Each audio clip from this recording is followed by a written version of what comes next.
Snap on you, Marz. Nah, never. It's a circle. The rat named Reginald conviction was incredible. Moral of the story was, happy ending for a thug. I think of Tupac. I think of Biggie now. Huh? Oh, Who's that? Big Daddy Kane? 50 cal. We all go when we gotta go. My Glock hole bigger than Nicki Minaj camel toe. Yo. yes. 100,000 The freak. and counting, baby. And we on our way to 1 million. You understand? We ain't satisfied.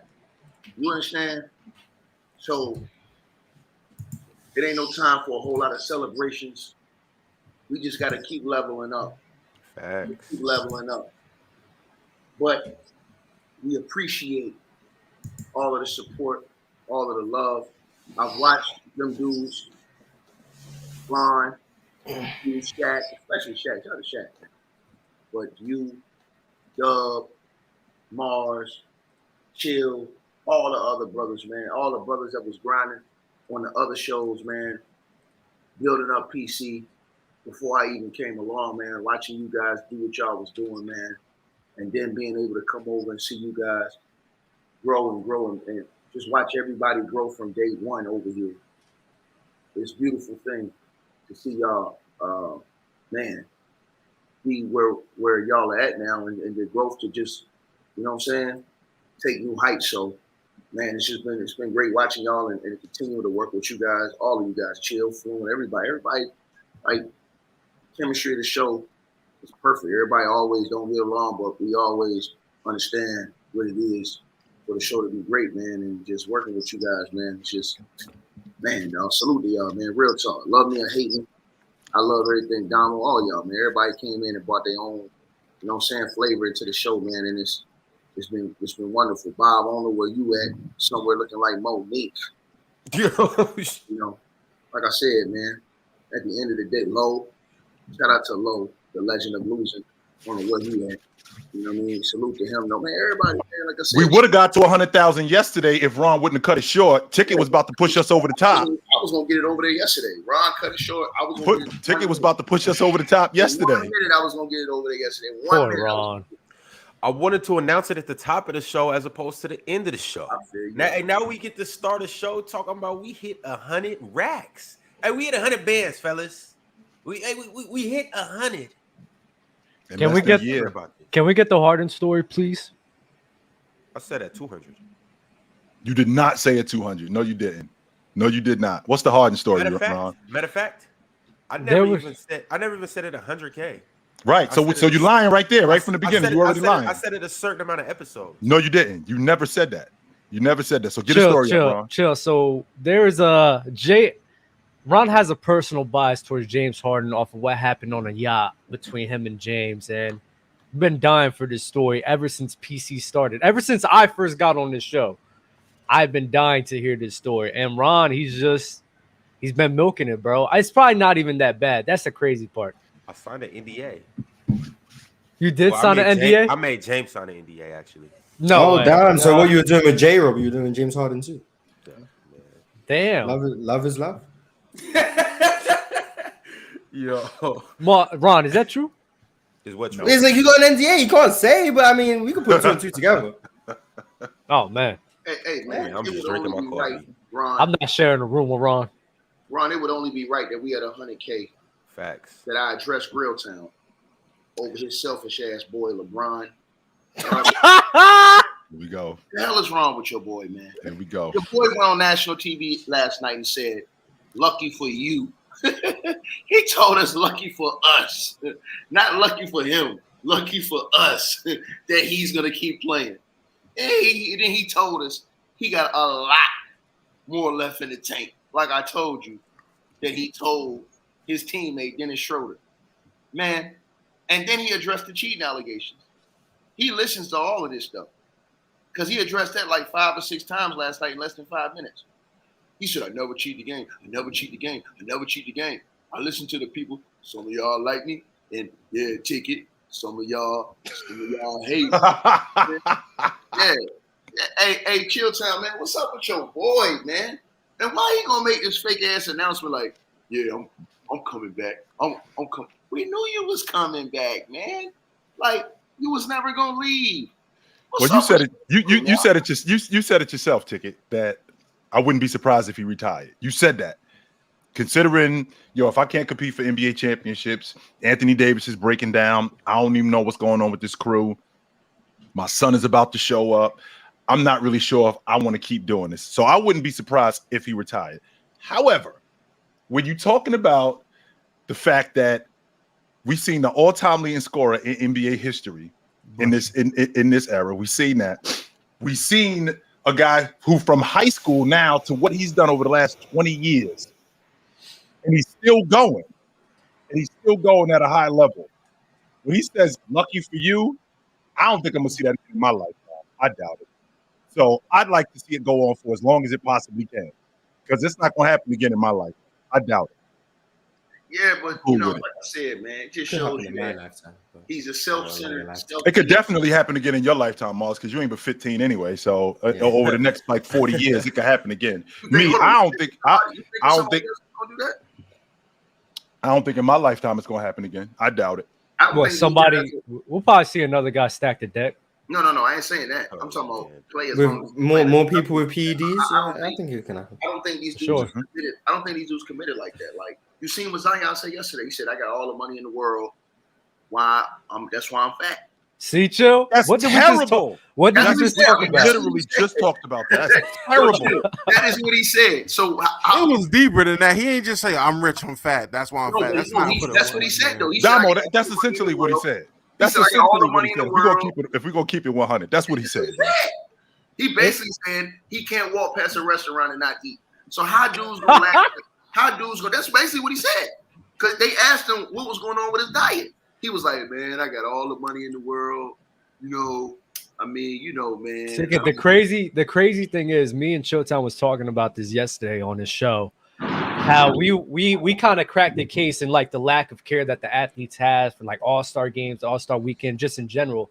These guys have so much now where there's people who are even backup quarterbacks who's getting signed to Rock Nation, meeting Jay-Z and celebrities, and they're getting everything handed to them before they even make their names, right? Mm-hmm. Showtime said back 20, 30, 40 years ago, you made your name through basketball, which is why more people cared about it. There was more effort into it. Nowadays, bro, you getting everything before you even have to prove yourself. So it's such a crazy term, bro. It's because of the money. The money, it's a lot more money, so you don't have to do as much to prove yourself. Nowadays, role players and guys that can show that they're valuable to a team and valuable to winning, that's all you got to show. A guy like Patrick Beverly 20, 30 years ago, he's not Patrick Beverly. Like that, you have to Tony Allen today, we making buku money. Tony Allen, he would make buku money. Tony Allen might be close to a max player today. Yeah, if he's not a max, he might be close to a max player. You have the Tony Allen podcast. He'll be on Gatorade commercials, and he's Tony Allen because he's a great defender. He works for that team. That's all you need nowadays. Here's why that's no excuse, though. It's no excuse because you do have to look at it like this. LeBron James was given $100 million before he proved anything in the NBA from Nike. And he stayed disciplined throughout his whole career. So he showed you that he can get the money first and still be about staying in shape and doing his job. The stuff that we're seeing from all the other guys, you know what I'm saying, is insane. Well, it's not an excuse. It's just an understanding of this is what it is. And I agree, it's not a good thing to happen, and you should have more discipline. But it's just because we're saying that, it's not an excuse. We're just telling you why this is happening. So how many more years you think KD's going to play? Kate, where the fuck did KD come from? I'm asking you because he's up there. Isn't he in year 18? 4 or 5? Honestly, I'm 4 or 5 more years? I'm thinking 3 more years and KD so is he's out. in year 18 right now, right? I think this would be 18 or 17, one of the other. He showed up in 2007, so this is going to be year 18. So we're looking at 19. I know KD on year 18 is crazy. I remember him getting drafted just yesterday here in Seattle. But so y'all think he's done in year 21? Y'all think he's done in 3 years? That's a lot of years to play. It actually really is. I don't know. Not for guys like KD, man. No, Marz. Isn't the record 22? Yes. No, I'm saying, but what are we talking about? No, I'm saying I can see guys like KD going to 20 because remember, you got to remember one thing too. Damn, 18 years of that, and he's still playing at this high level. That's crazy. He only went to college 1 year, so when you look at it, if he has a 20-year NBA career plus 4 years of college, that's been 24 years. So I do think he can get around 23, 24. The thing with LeBron is That is why I believe LeBron James can get 27 if he wants. And Kendrick Perkins said he can play the 50 if he want to do a Udonis Haslem role, which I don't think he'll ever do because his ego will never let him do that.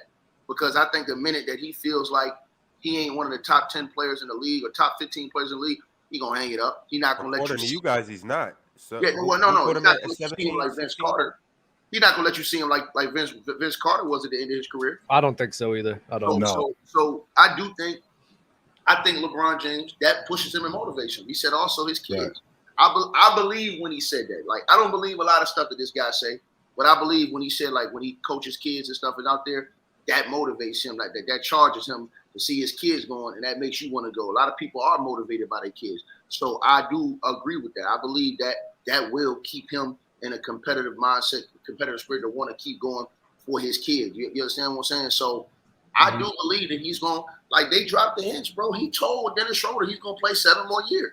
And when you get to that age, when you hanging around young people, like his son being a teenager, his 2 sons being a teenager, him still playing, these people keep you young. Mm-hmm. These people keep the blood flowing in you, right? So now we keep you young, right, Jim? You're welcome. Actually wrong, because Marz is taking years off my life. In fact, Marz is taking some years off my life. So, but I love Marz. So anyway, when you playing at that high of a level, now what it boils down to is how much longer do you want to do this? Because I've made all the money in the world. I've accomplished everything that I've ever wanted to accomplish in the game. I got a great life. I got a great family. I've done so many different things. How much longer do I want to do this before I'm deciding I don't want to play basketball no more? Not I can't, because I can obviously still play at a high level, but not sure that I want to still play. So how much James obviously still wants to play, and he can still play at a high level. Realistically, how much longer do I want to do this? You say you got a lot left. That's what you said. I got kids, right? I got kids. I got other ventures. I got other things going on. Add that to the fact that I got a wife that's like, yo, my man, when you coming home, yo? What's going on? I mean, how long are we going to do this? I know she's married to basketball, right? She knew that she's going to be married to basketball. But with that being said, at some point, she knows that this is going to end. And, yo, when are you coming home? Chitchat, right quick, though. Right quick, Ticket. So you would still say LeBron's at an elite high level, right? I think yes. I still think he's playing at a high level. Based on what we seen last year in the playoffs, and let's factor in that he says his foot was injured. They say his foot was injured. So with that being the case, maybe he was even a step slower than what he really would have been healthy. Right. So starting next year at an elite high level that he's at right now, how long does that go in your mind? How many more seasons does he have at that level? Not talking about in the past, as of right now, the level that he's at right now. So we talking about 28 a game. How much longer does he have for that? I don't think that I think that maybe one more season, because he's already started to break down. What you see from him, you see it in stretches. He can't do that like he did it 5 years ago for an entire season. He'll do it for 10 or 15 games. Then he'll break down, and then he'll be out for 8-10 games. Then he'll come back, and then he'll give you a solid 26 a game. Then he'll break down again, and then he'll come back to the lineup and do it again. So I think that he can play at this level. The problem is that his body, I'm not sure his body's going to allow him to continue playing at this level. Eventually, Father Time is going to catch up with you. You can run from him for as long as you want, but eventually he's going to catch up to you. Is there anything outside of Grill Town? Is there anything you guys think LeBron James can do to become the GOAT? Because play till he's 45. Play till he's 45 at a high level, like top 10 level. He'll be the GOAT. That's why I asked you, like, if he averages 6 more years, no, that is unrealistic. If he's averaging like 27 and 7 at age 45, he could do that. He could do that. I'll say that makes him the GOAT to you, Dub. Oh, he's my GOAT already. Dub, hold on for a second, Dub. Are we living in the right now? Because like we don't know what James is going to look like at 42 years old. No, I asked him, but if that's what I'm saying, Dub. I mean, that's what I'm saying, Ticket. Because I mean, to say that he could be 25, 28 and 6 at 45 years old, he can do it. Because Chitchat, you gotta think about it, right? Man. You gotta think about it like this. He was doing that in his rookie year. Man. Well, not. What is it? 25. He could do 20. What he did in his rookie year, I think he could do at the age of 45. I don't think 26, Dub. Yes. That's year 26. He's Not only is that year 26, those drugs be kicking in, that's bro. millions of miles. Those millions of miles. So how's on he to him. go if he's just using PEDs? Yeah, well, he can like Until it's proven, I can't consider it, but I really do think he's doing it. If it's proven, he's no longer the GOAT. He can no longer be the GOAT. He'll turn into Karl Malone. Shoot the J. And listen, I will say this: the fact that he has been able to shoot some threes, even though he has his past stretches, that has helped prolong him. And the fact that he's been able to hit a little fadeaway in the post, that has been able to prolong him. I think his ability to you ain't never gonna lose your ability to grab rebounds. And ticket. You gotta remember, LeBron grabbing 25 and 5, he does that in his sleep. He just does it automatically, bro. It just happens. But Dub, I don't think that makes him the GOAT though. And the reason why I say that is this is why I say that. I don't know how Damo and Marz feel about that. Like, I'll ask y'all first. Do y'all feel like that, Damo? If he's averaging 27 and 7, and he's already my GOAT. There's nothing more he needs to do. But if he goes into year 26 and he's giving you 25 and 5, I mean, I'ma just look at people and be like, what are we talking Why about? we been having this conversation? Like, what more do you like? I get it. The range is cute. I get it. 6-0, amazing. Like, what more do you want from a basketball player? Rather than be at the age 45, give you you still out playing rookies. You're still out playing rookies. You are outplaying both your sons at this point. How many guys in the league, if like the number that Dub just put up, right? How many guys in the league today are 25 and 5?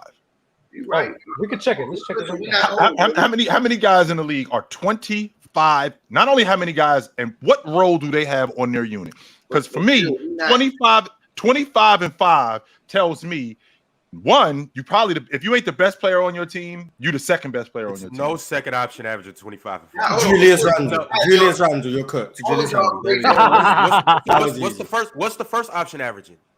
I don't know what Jalen Brunson averages. 25. Well, who's the first option? LeBron or AD? Because LeBron's already doing it. So who's the first option? AD or LeBron? Well, Anthony Davis is the best player on the team. So then LeBron's the second option doing it. Yes. So LeBron and Julius Randle. Kyrie Irving. Okay. And yes. How much does DeJounte Murray? Does he average 20 points? I don't think so. I don't think he's giving you 20 yet. I don't think he's 20. And the two guys that you just named, those are 1A, 1B type of guys. How much did Drew Holiday average this year? 1B. 19 and 7. 19. I think he was 19 and 7, 19 and 8. I had to look it up. DeJounte Murray was 25 and 6. 5. Yeah, okay, 5 and 6. There we go. Yep. Hey, we got another one. Drew Holiday. That's 3. We're in a league where these stats don't mean as much as it's so easy to put up stats nowadays. Here's my thing to you guys. Terry Rozier might be 25. Or people are just that good, man. Y'all hate But Damo, I want to say this to you guys, Damo. And Ron, check your message. I want to say this to you guys, Damo. Hey, Rozier's averaging 21, 4, and 5. Damo. Hey, Damo. This is what I had to look it up. Hey, Damo. This is what I want to say. Go ahead, T. I think that, man, when you guys are saying this type of stuff, man, Ron, check your message. When you guys are saying this type of stuff, bro, listen, we talking about the GOAT debate, bro. It ain't just the longevity, because that's what it seems like. That's what you guys are using. That it's the longevity that would make him the GOAT, and you're just singling out. You're singling out one thing. Mm-hmm. When guys like myself say that Mike is the GOAT, it's way more than just one thing. It's way more than just longevity. You know what I'm saying? Because if Mike would not have left the game after he won 3 chips, he might have had 8 in a row. You know, for all we know, he might have had 8, right? And so that really puts a stranglehold on the game if he would have never lost throughout that whole time. But then when you look at Mike, it's just a lot of other things. We're like, you saying, okay, let's say LeBron does play 25 years and he does all of those things y'all say that we talking about right now, and he's still averaging 25 and 5 in year 25, right? Mm-hmm. And that would be crazy that he did that, right? But that still doesn't get you past, in my opinion, it doesn't get you past everything that Michael Jordan accomplished in lesser time. Because if you look at Jay in lesser time, and you really are just being honest about the situation, bro, he accomplished so much more in lesser time. Right. You know what I mean? And so when you look at and everybody says, you guys say, oh, well, the championships, we ain't just talking about the championships. We talking about all the other stuff in between. We talking about the all-star appearances that he had. We talking about a 10-time NBA scoring champ. We talking about a dude who won multiple, like 3 steal champs. We talking about a dude that was a 6-time NBA champion, 11-time All-NBA, Rookie of the Year, 9 times All-Defense. You know what I'm saying? 3-time All-Star Game MVP, Defensive Player of the Year, 5-time MVP, 6 Finals MVPs. All of this stuff Michael Jordan accomplished throughout his career and more. So when we look at that, and he did that in less time. He did that in a condensed time. Bill Russell did it in less time than Jordan. No, but stop playing with me before I come over into this. No, I'm sorry, but this all applies. The only issue with Bill Russell is the fact that he plays in a bad era. I'm sorry. I'm gonna say, yeah, we're talking Marz. What you're doing is you being a jackass on 100. No, I'm just saying the issue I have. I'm listening. What logic do you really have, Marz? The issue I have is I and Dub also, but I'm talking for myself, get told that I discredit the old eras all the time and I knock these old generation players. But the only argument against Bill Russell being the GOAT is the fact he played in a time that people don't respect. He's done everything Ticket just laid out for Michael Jordan. He has the MVPs. He has more championships, nearly double. The Finals MVP is named after him. He has the All-NBA selections. He was the best defender of the era. The Defensive Player of the Year award didn't exist, but we can reasonably assume he would have at least 5 of them, which is the most of all time. So the only issue against Bill Russell is the fact you don't respect his era, but then I have to listen to me as the young guy. I'm the one who disrespects older generations. It doesn't make sense. Bill Russell, with his resume, has definitely got a case to be the greatest player of all time. He plays less years than Michael Jordan and achieved more than him. And the only argument against him is that you don't respect his offensive game and you don't respect the competition. That's it. There's no argument against what he's cooking. There's zero argument against what he achieved. You want to get cooked this morning? I'm gonna come cook your ass. Go ahead, cook me. You have to look at multiple things. You have to look at not only their game, so it has to be the eye test one. And when you give it the eye test, I can't put a nigga that shoot like Lonzo Ball over Michael Jordan. Period. I can't put a dude who was playing 1 round, losing teams, and then in the NBA Finals in the next round over a dude in Michael Jordan who had to go through 3 rounds just to get to the finals. And way better. I told you. Your argument is you disrespect the competition of the era. That's okay. Go ahead. Yeah, my fault. Take it back to the first episode when I came in kicking on your ass then. Keep going, Ticket. You cooking? Keep going, Ticket. When we get to the meat and potatoes of this, right here, right now, right? We get to the meat and potatoes of this, right? You're not finna get off with just a 6-pack and an extra bucket of crispy. You understand what I'm saying? Your ass is gonna listen to what the hell I'm saying, Marz. I'm listening. Bill Russell, he was in a league to where he did not have to play as many rounds just to get to the final round. And then the teams he played in that 1 round, most of them were trash. They were losing teams. So if you tell me I get to play a losing team, then be in the NBA Finals just because I played 1 losing team, that doesn't make me the GOAT. When another dude, you understand what I'm saying, has to go through 3 rounds just to get to the finals. And then when he got to the finals, never won 7 games. These are facts. So cut the crap with me about, it's all the same. Because when you look at Mike's offensive game, his offensive game, way better. Defensive game, you can say Bill Russell was on that level. Michael Jordan has a scars to prove it too. When you look at the competition and break it down, Michael Jordan played against way better competition, and he played in a league where it was way harder to get to the finals. These are facts. So again, don't give me one dude, and no disrespect to Bill Russell, but don't give me one dude that got to play a team that was 35 and 37 in 1 round, and the next round he's in the NBA Finals. And we're saying because he got 11 championships, we cool with. Because if that's the case, if we're going to dumb it down like that, then we need to go ahead and count in the ABA records for all those other dudes who played in the ABA, which y'all thought was a weaker league, but y'all don't never want to use those stats for guys who played in the ABA towards their NBA stats. We need to start using those guys in their ABA stats and count them in. Guys like Dr. J and all these dudes, we need to start counting those into their career too. I just want to say, I just want to say real quick. I just want to throw this out there. Real quick. I just want to throw this out there. My whole thing when it comes to the whole longevity versus Jordan peak thing, Ticket, I feel you. It's just when a consensus top, whenever you're talking about who's the GOAT, and on average, everyone's top three is some variation of Bron, Lou Alcindor, and Jordan. Two of those guys is up there. A big part of that because of their longevity. I just think longevity matters in this conversation. I'm just saying. When it comes to the top of the list, most people have two people for longevity and then Jordan's for peak. And I'm not, that's fine. I'm not here to change your mind. I'm just saying. Hold on, wait. I have to say something to this. And Marz, do you have anything to say to Ticket? Because he's being contradicting right now. Ticket, the whole argument I made, Ticket just proved the point I was making. How? Like, the whole argument you just made about Bill Russell, you spoke about his offensive game. I'll give you that. So 50% of the argument you made against Bill Russell was you disrespecting the era in which he played. Like I said, the only argument that Bill Russell has to not be the GOAT is the fact that you don't respect his era compared to the eras Michael Jordan went through, or the era Kobe Bryant went through, or the era that LeBron went through. That's the argument. I just said that. I said 50%. I said 50%. I said you spoke about his offensive game. I said that. You didn't listen. I did. I talked about. Hold on. I talked about their offensive game. I talked about their defensive game. I talked about the accolades that they accumulated throughout their career. And then I talked about the winning. That's 4 different parts, young fella. No, when you were just speaking to me, you spoke about his offensive game. He shoots like Lonzo Ball, blah, blah, blah. I give you that. Defensive game, Bill Russell was just comfortably better. And I said, I said it was damn near equal. Yeah, it's not, though. It's not. But it's not. So that's fine. It's not equal, though. But it's not. Hold on. I didn't interrupt you. I didn't interrupt you. So you are proving my point. You spoke about going through less rounds, beating teams that were below 500 in the first round. You spoke about that stuff. Like I said, I get told all the time, I disrespect the older generation.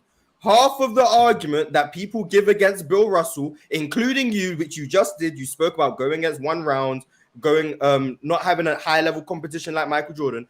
You are disrespecting the era in which he came from to elevate Michael Jordan. That's what you are doing. The argument against Bill Russell is to disrespect the competition and how much he had to play. That's what you did. That's exactly what you did. That matters. Hold on. That matters right there.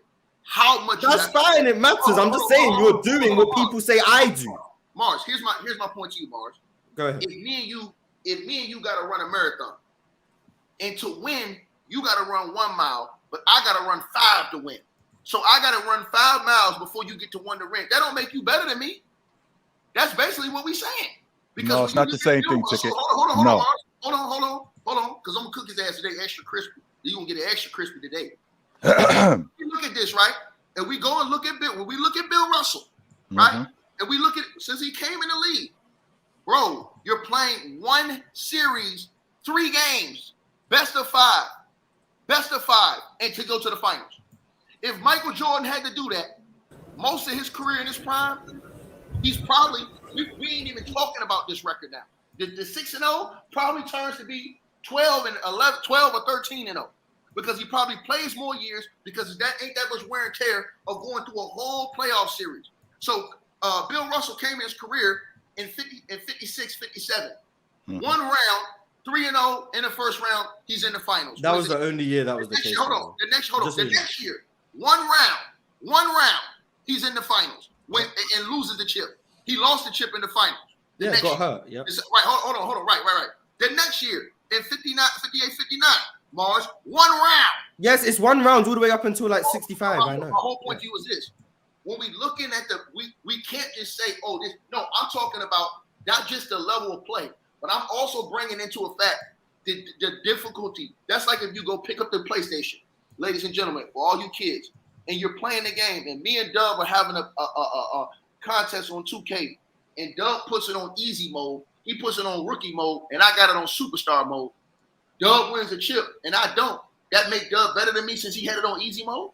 So all I'm saying is that if Bill Russell had to go through all those rounds like Michael Jordan did, would he still have had 11 championships and did what he did? If you can't see how you're proving my point, I don't know what to say. Like, If you can't see how you're Marz, proving my point, I don't know he's what I'm about proving to your say. point, but he's also making a good point. I'm not saying he's wrong. I'm saying he's proving my point. Whether or not he's right is irrelevant. My point is the argument against Bill Russell is that you don't respect his era compared to others. Ticket's whole argument against Bill Russell is why he doesn't respect the era. I'm not saying whether hold on. I didn't say the era. I said the amount of games you have to play to win. If I gotta play in one his era, Ron, I want you to think about this, Ron. If you gotta play one round to get to the finals and win, and then you get to the finals and win a chip, and now you're a champion, that's way different than having to win 4 rounds to win a championship. Ticket, we understand that, and I think everybody up here understands. I'm not even disagreeing. I'm not disagreeing. I'm just saying you're proving my point. I'm just saying you're proving my point. That's what I'm saying. Hold on, no, I'm not. That's one part of it, Ron. That's one part of it. Then the other part is the competition. So that's 2 parts of it. The third part of it is his offensive game. That's the third part. And the fourth part of it is that the defense was close between those 2. No, the hell it was. Because Bill Russell was only a shot blocker. Bill Russell wasn't no great defender because he wasn't out there. So cut it out. That's not true. That's not true. I watched the game. Not true. So have I. So I don't know what you were watching because that's not true. The most annoying part of all of this. Bill Russell was switching before switching was even a thing. Okay, so he was guarding a nigga dribbling around in one circle 100 times. You call that defense on the perimeter? Like I said, you're proving my point again. You're once again disrespecting the era. You're proving my point.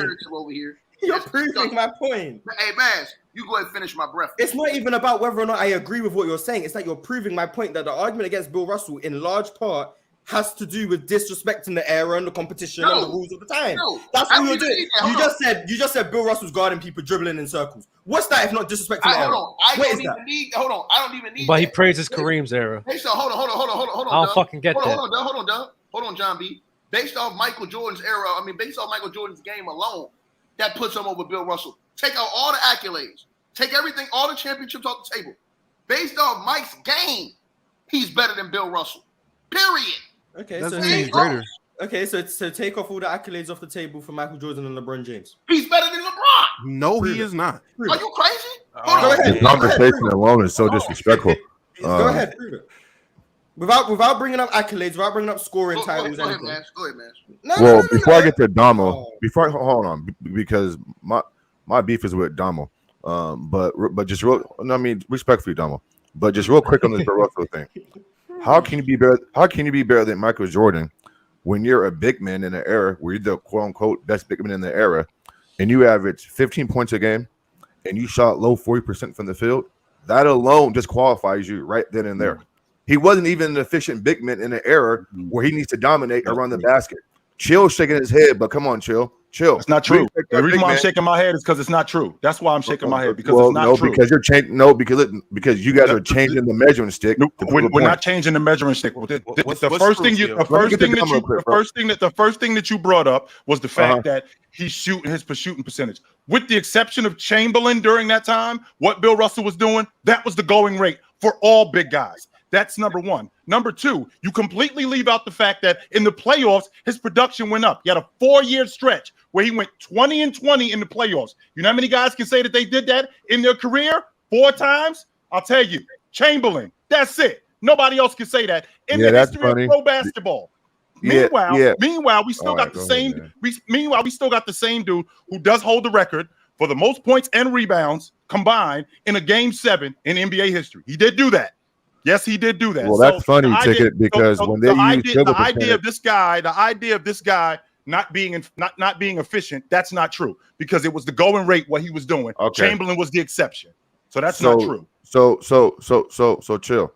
I would say I agree with you, but it's funny how you guys don't use that same logic for the going rate when it comes to Kobe being Bryant. You guys bring up him being inefficient when at the 2-guard position. That was the going rate in the mid-2000s. But now all of a sudden for Bill Russell, it's the going rate.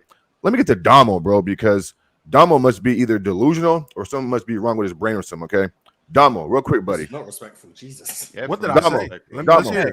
Hey, I like it. Continue. How can you have, and again, I mean, we're not going to get this LeBron MJ stuff too much, but just real quick, though. How can a dude be your GOAT, right? Be your GOAT. He's lost 6 finals. He's had the biggest meltdown in finals. Hold on, bro. Okay, you're not talking. 6 finals losses, the biggest meltdown in NBA history, right? No legitimate go-to move, right? I seen this dude have Jason Kidd on the block one-on-one in the finals, couldn't get his shit off, right? Beat by a record margin by an old Spurs team. The game's played two ways, offense and defense. He's nowhere near the level defensively that MJ was. That we do know, okay? When the moment becomes a moment, Jordan rises to the occasion, LeBron James doesn't. People want to say he's a better playmaker. Well, he's an all-time leader in turnovers. So that tells me that the passing IQ isn't on the level that you probably think it is. And again, bro, what are you valuing and what are you praising? Losing or winning, bro? You young dudes praise losing and stats. Like, you play the game to win the game, not to have 6 finals losses, be swept twice in the finals, beat by a record margin in the finals, not to mention he was beaten 5 games twice in the finals. Oh, while doing all of this, playing with elite players, which means he can play one-on-one and get his shit off. But then again, we've seen LeBron James in situations where he couldn't get his shit off. And if he's big, fast, and strong, where is all these accolades and attributes in the fourth quarter when it matters the most? I'm just asking, Damo. That's the best you've ever seen on a basketball court, bro? Are you done? Yeah, go ahead, bro. Okay, cool. One, I don't know why we allow people to come up here and just lie about things. That's actually a lie. LeBron, a Name the go-to lie. for LeBron James. Hold Okay, on, here we go. No. Name the I lie, didn't bro. interrupt you. I was muted. Hold on. I was muted. I let you talk. This right, is go ahead. crazy. People love to talk and not let you respond. So listen, if you're going to sit there and say LeBron James has no go-to move, fade away, troll hezzy, look at the ball and shoot, and spin move. There you go. That's 3 for you. And if you think I'm lying, look at the tape. Move. Those are three go-to. If LeBron James is not getting the bucket, if he wants to get to the rim, what is he going to do? Shoulder down to the rim, spin move to the rim. What are we talking about? That's the Pat LeBron. Why wasn't he doing that in those 6 pound losses, Dom? Okay, here we Why go. would you go spinning in those 6 pound losses, Dom? Can I finish? Go ahead, man. Cool. 2, I don't understand why we're just using the concept of finals losses to determine greatness when greatness is determined by a ton of different other things. I give you that. If you're looking at it from the aspect of Michael Jordan went 6-0, LeBron James didn't go 6-0, and LeBron James' finals collapses, then he's never going to be your GOAT. That's fine. But if you're looking at the totality of what makes a basketball player, and I'm also factoring in actual skill, what they actually do, the defensive point is just not true. If you look at 2013, 2014 LeBron, one of the best perimeter finishers in the league. Literally has 6 all defensive teams. 3 behind Jordan. You didn't see it. Fine. That's fine. You weren't watching. That's cool. This is so crazy. Stay focused, Damo. Stay focused, Damo. Yes, Stay focused, didn't Damo. see it. He got beat by a record That's margin fine. in 2014. That's fine. Again. And my biggest point is, I don't understand how we're actually going to have this talk about the finals determining greatness and finals records and winning in the finals and winning is everything. And then let me ask you a question. Wait, Marz. Let me ask you a question. Who is your top 3 greatest players of all time? On your GOAT list, who's your 3? MJ, Kareem, Kobe. Can you tell me Kareem and Kobe's playoff record? Kobe's 5-2, and I think Kareem's 6-5. A winning record. No. That's fine. He said playoff record. Hold on. I'm asking, but a lot of things he was talking about was in the finals, though. Was it not? Like a lot of the finals lost. Jabbar is 6-3. Record finals margin. Actually. I think it was 6-4. No, I think he's 6-5, fellas, if I'm not mistaken. Or is he 6-4? I think Marz gonna be right. I think it's 6-4. 4. What'd you say, Damo? I was just Magic. gonna ask. So when it comes to the GOAT, what matters to you when it comes to the GOAT? Like what is your criteria for the GOAT? The totality, bro. Not only the championships, but your individual skill set, bro. Your defense, your offense, your leadership, right? You're technically sound in every aspect of the game. The passing lane, the steals, the clutch gene, right? When the moment becomes a moment, your game doesn't shrink, your game doesn't fold, right? I mean, bro, a complete basketball player. And again, we've seen LeBron James in these type of moments fail. His individual game has been the sole reason why they've lost 2 or 3 finals, bro. That is not true. You're the reason why you lost the finals, bro. Wait. What are the 2 to 3 finals that he lost because of That's easy, bro. Which one? 2007, 2011. Can you believe that we are blaming a guy? We're blaming. Yo, Tal, it's between me and Damo. Chill, come on, bro. No, because this is nonsense. I am sick of hearing this. I'm entitled. Are we seriously? Go ahead, OG. Are we seriously sitting here blaming a 22-year-old who this was the second time in his career he had been in the playoffs in year 4 for them losing in the NBA Finals against a team who knew everything that they were going to do. They knew everything that they were going to do against a veteran championship unit. In the playoffs, this is what we're doing. We're blaming him for this entire thing. Hold on, take it. Let me go. Take it, please. This whole finals was his fault. That's what we're doing. Hold on. So, Chilltown, let me get this right since you want to get your ass whooped by The Rock this morning. So, like I said before, y'all didn't have that excuse when he beat the mighty Detroit Pistons to get to the finals. Y'all blame him for beating the Pistons when he stepped up and having them 45, 46-point game. And guess what? You think the Pistons didn't know what the hell they was going to do? You think that every team in the playoffs don't know what the other team's going to do? The question is can you stop it or not? And guess what? The other players on this team, the role players, they did their jobs. In 2007, they did enough to get you there. Guess what? You keep ignoring that your superstar didn't play like a star.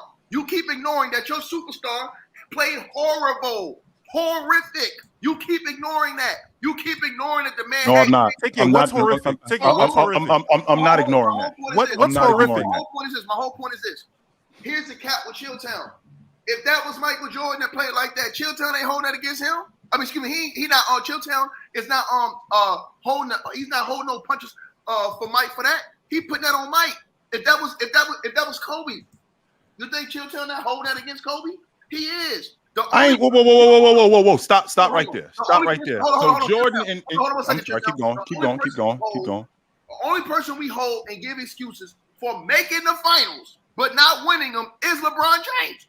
That's the only person that get excuses for losing championships. That is not true.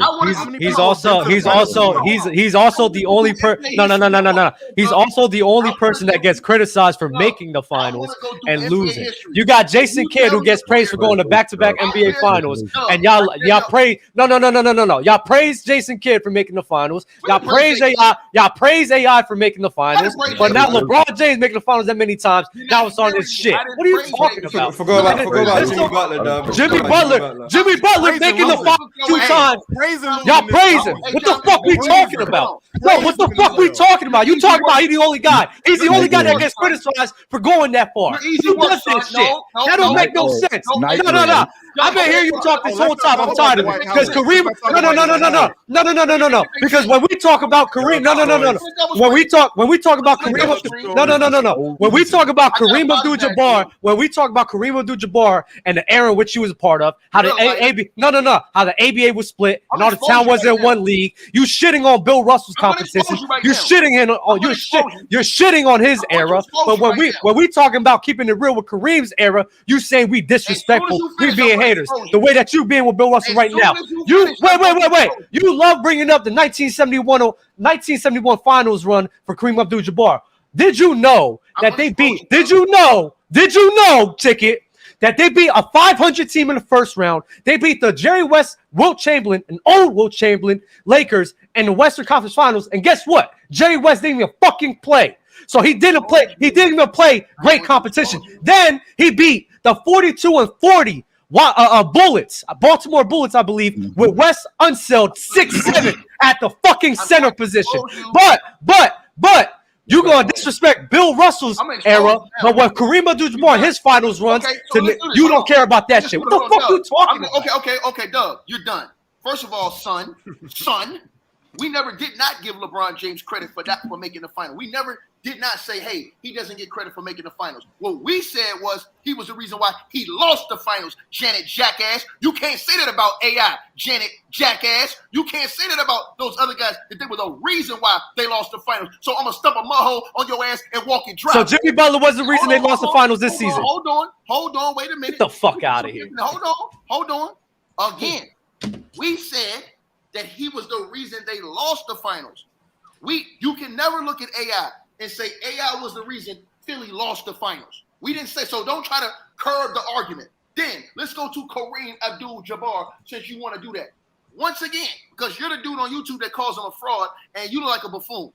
The reason why you can't do that is because he went to a team with an aging Oscar Robertson and led them to win the chip And guess what? Against weak comp. The same comp that you disrespect with Bill Russell. They did the same shit. The fuck you talking about? That's the only ring that validated himself before the Showtime Lakers. What are you talking about?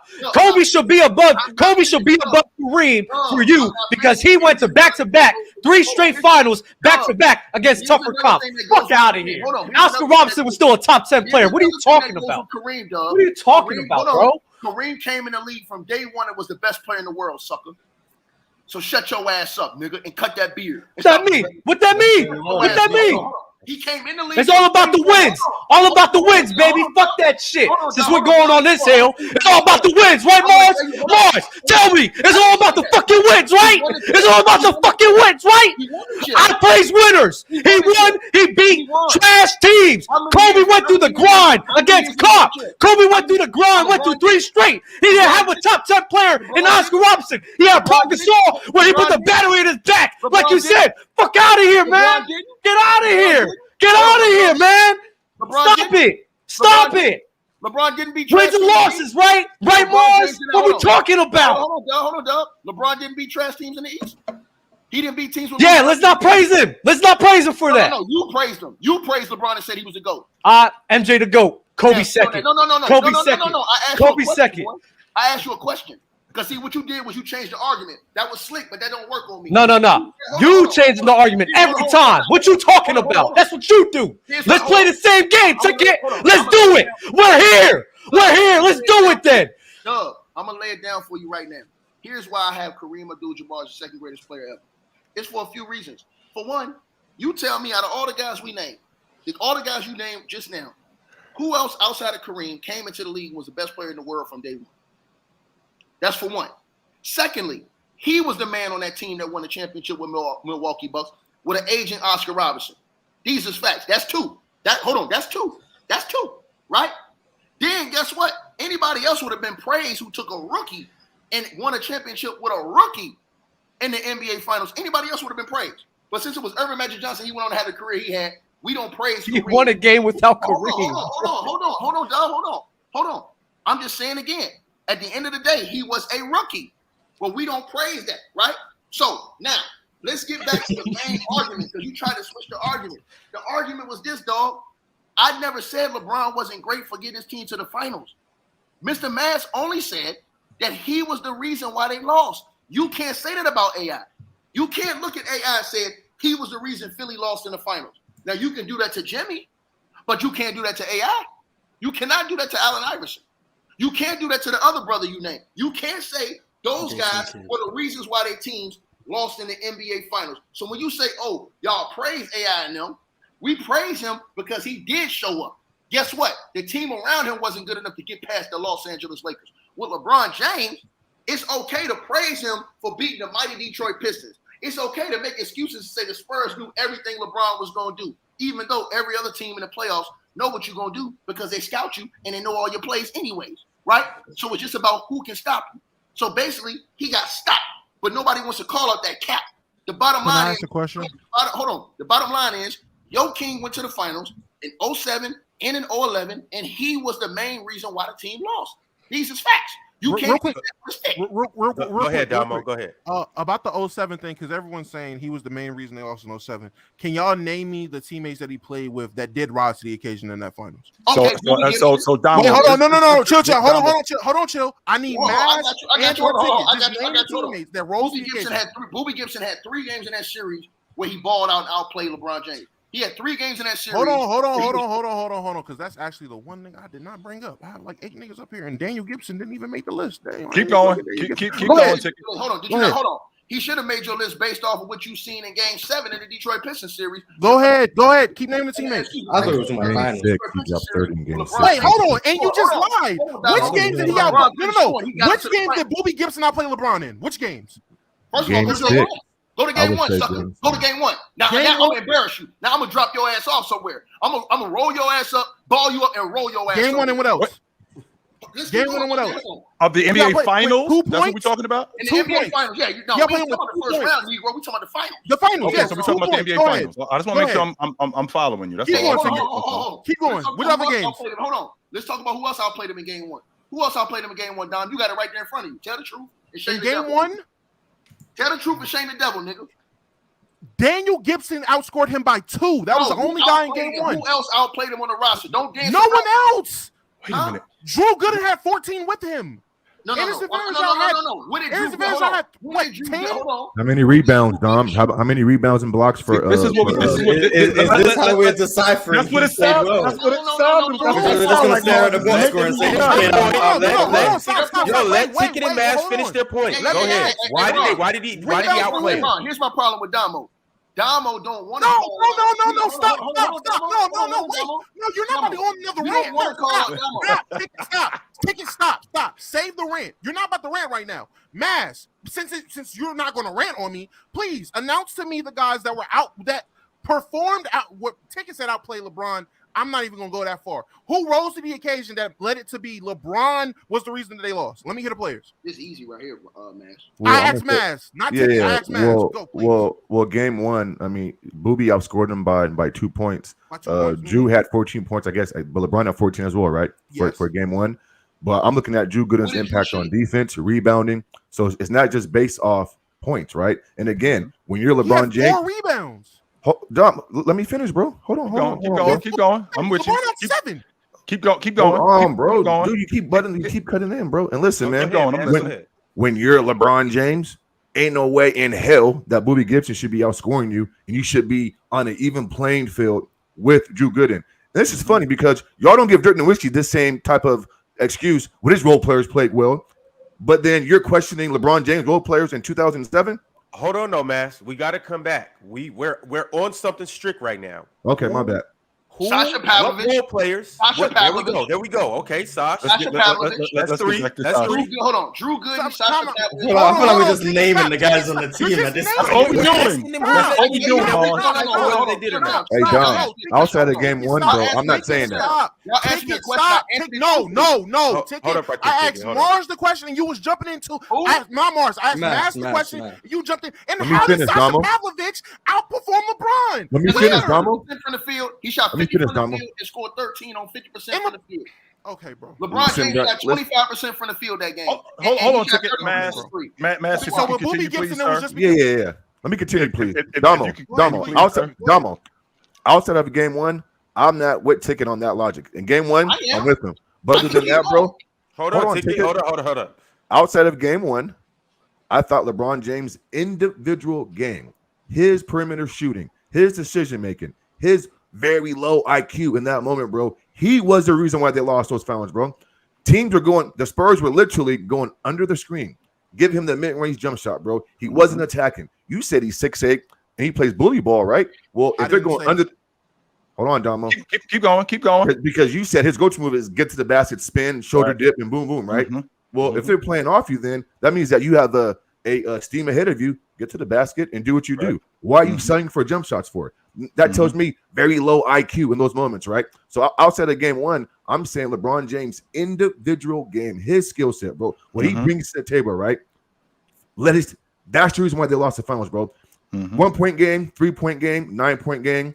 There was one double-digit win in that series, bro. LeBron James shot 10 for 31 game. If he just plays his normal 25-5-5 or 27-7-7, fellas, we can argue that they win the series. He literally went 20. Wait. He went 25-7-6 in game 2. He went 25-8-7 in game 3, and he went 24-6-10 in 3 in game 4. Okay, take it. I'm not arguing the point you made. If we start bringing up Allen Iverson's efficiency in the Marz, do not do that. We're gonna say no reason to do that. Maz, if you can, Marz, I'm chilling. When your teammates shooting 50%, Marz, that means something when your teammates shooting 50%. I gotta make one last point, Joe, but if it's cool, fellas.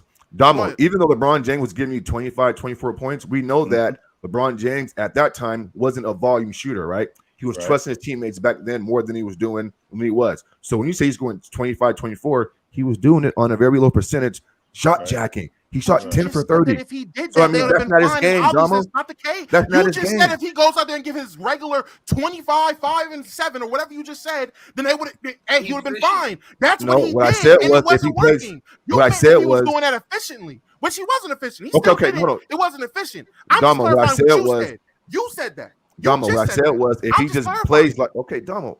What I said was this, bro. I said if he plays like LeBron James, which we all know is an efficient player. So I mean, put 2 and 2 together, bro. 2 plus 2 is 4. Marz, are you holding James in 2007? Right? Are you holding? I have James? to chill. I have to. I'm not. This is what I'm not. I just want to make sure I'm clear. Okay. You're holding him in 2007 to the same standard that you're holding him in 2012 and 2011 and 2013. So is it fair to say that he was the same player? That's why you holding him to that standard? He was the same player in 2011. He was different in 2012 and 13. So he was the same. Was he the same player in 2011 that he was in 2007? Yeah, low IQ, no perimeter jump shot, not being aggressive. No, my bad. Because he shot the ball in 2007. In 2011, right. He was literally passive and not being aggressive. Right. So his game in 2007 had not improved to 2011. It was the same game from 2007. No, I mean, yes. To me, it was very similar. Marz, if you're being honest, there's no way that you can sit here and say to us at 26 years old, LeBron James at 22 years old was the same player when we're talking about a guy who really didn't know what he was doing.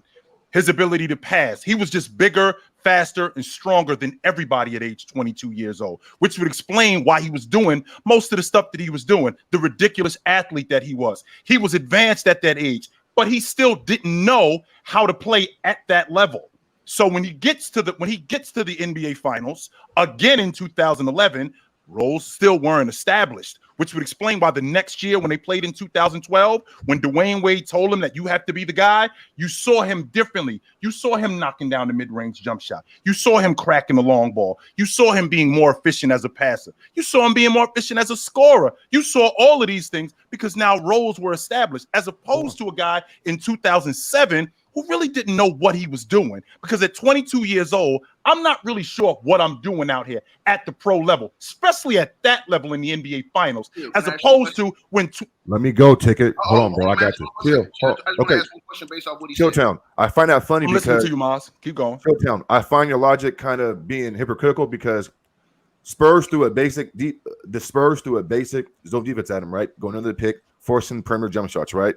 So if he got better based on what you said from 22 to 26, then why did the Dallas Mavericks, why did Mark Cuban go on live TV and say, we threw a different combination of zones at this guy? The same defense shut him down again. So if I got better as a basketball player, you can't throw the same thing at me. Ain't no way in hell a team gonna throw a zone at MJ in 92 and then throw it at him in 96 and MJ not make the adjustment. Well, hold on, bro. And real quick, in 2012, LeBron James did something that he didn't do in 07 and 11. He put his back to the basket versus OKC, forced a double team, and Shane Battier and Mike Miller were hitting bombs from everywhere. It was a totally different offense, right? I have a real question. Hold on, Dub. LeBron James had way more room to work on the floor, you know what I'm saying? Because he had better shooting with Shane and Mike compared to 07 and 2011. But again, though, if a team plays you the same way defensively, Chilltown, and it stops you again, then explain to me how you got better in that area, please. Well, so let's rewind a little bit. You just said that in 2007 they threw a basic zone at him. Is that correct?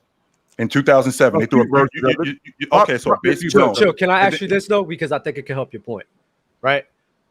When outside of college, outside of college, when did Michael Jordan face zones? Because I don't remember. Because it was a legal they played zone in the NBA a little bit. He played zone a little bit. They were trying to disguise it with it was basically a matchup zone. But they said it on national TV, Chilltown.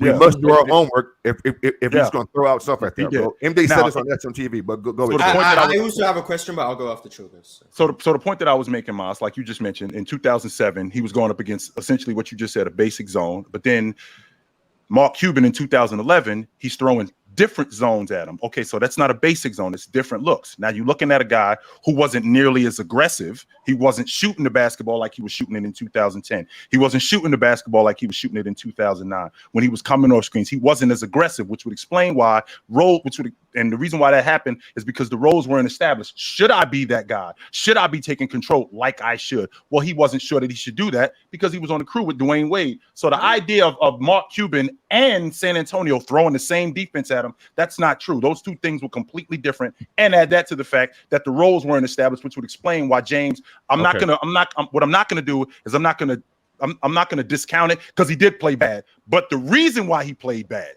was because of that. I'm not going to discount it. Hold on, bro. Hey, please, bro. Quick point. I call bullshit. Hold on, I got it, bro. Please. Hold on, Mash. Why wasn't that a problem? Let us go, bro. Shut the hell up, man. Hold on. Why wasn't that a problem in the first 3 rounds, Chilltown? Why wasn't that a problem in the first 3 rounds? Why wasn't, bro? Oh, tell me. No. You talk about they didn't know their roles. Why did they know their roles and LeBron balled out and led the team in the first 3 rounds? Actually, he didn't ball out. He will tell you, like Marz just said about Jordan talking about playing against zone. Like Marz will tell you, James said that quote. I don't know how we made the finals that year. He said that. Didn't lead him? He said that. No, I'm asking. So a lot of that stuff that they were doing was basically off the cuff. Because we really didn't. I asked you in 2011, did LeBron James lead them to the finals? I ain't say did he lead them. He was the best player on the team. Yes, he was. Yes, he was. 100%. Did he lead him to the finals? 100%. He was the best player on the team. Yes, he was. So what? Hold on. So what was it? And this is a question that Mr. Maz didn't ask. I was trying to say. You keep talking about in the finals he didn't know his role.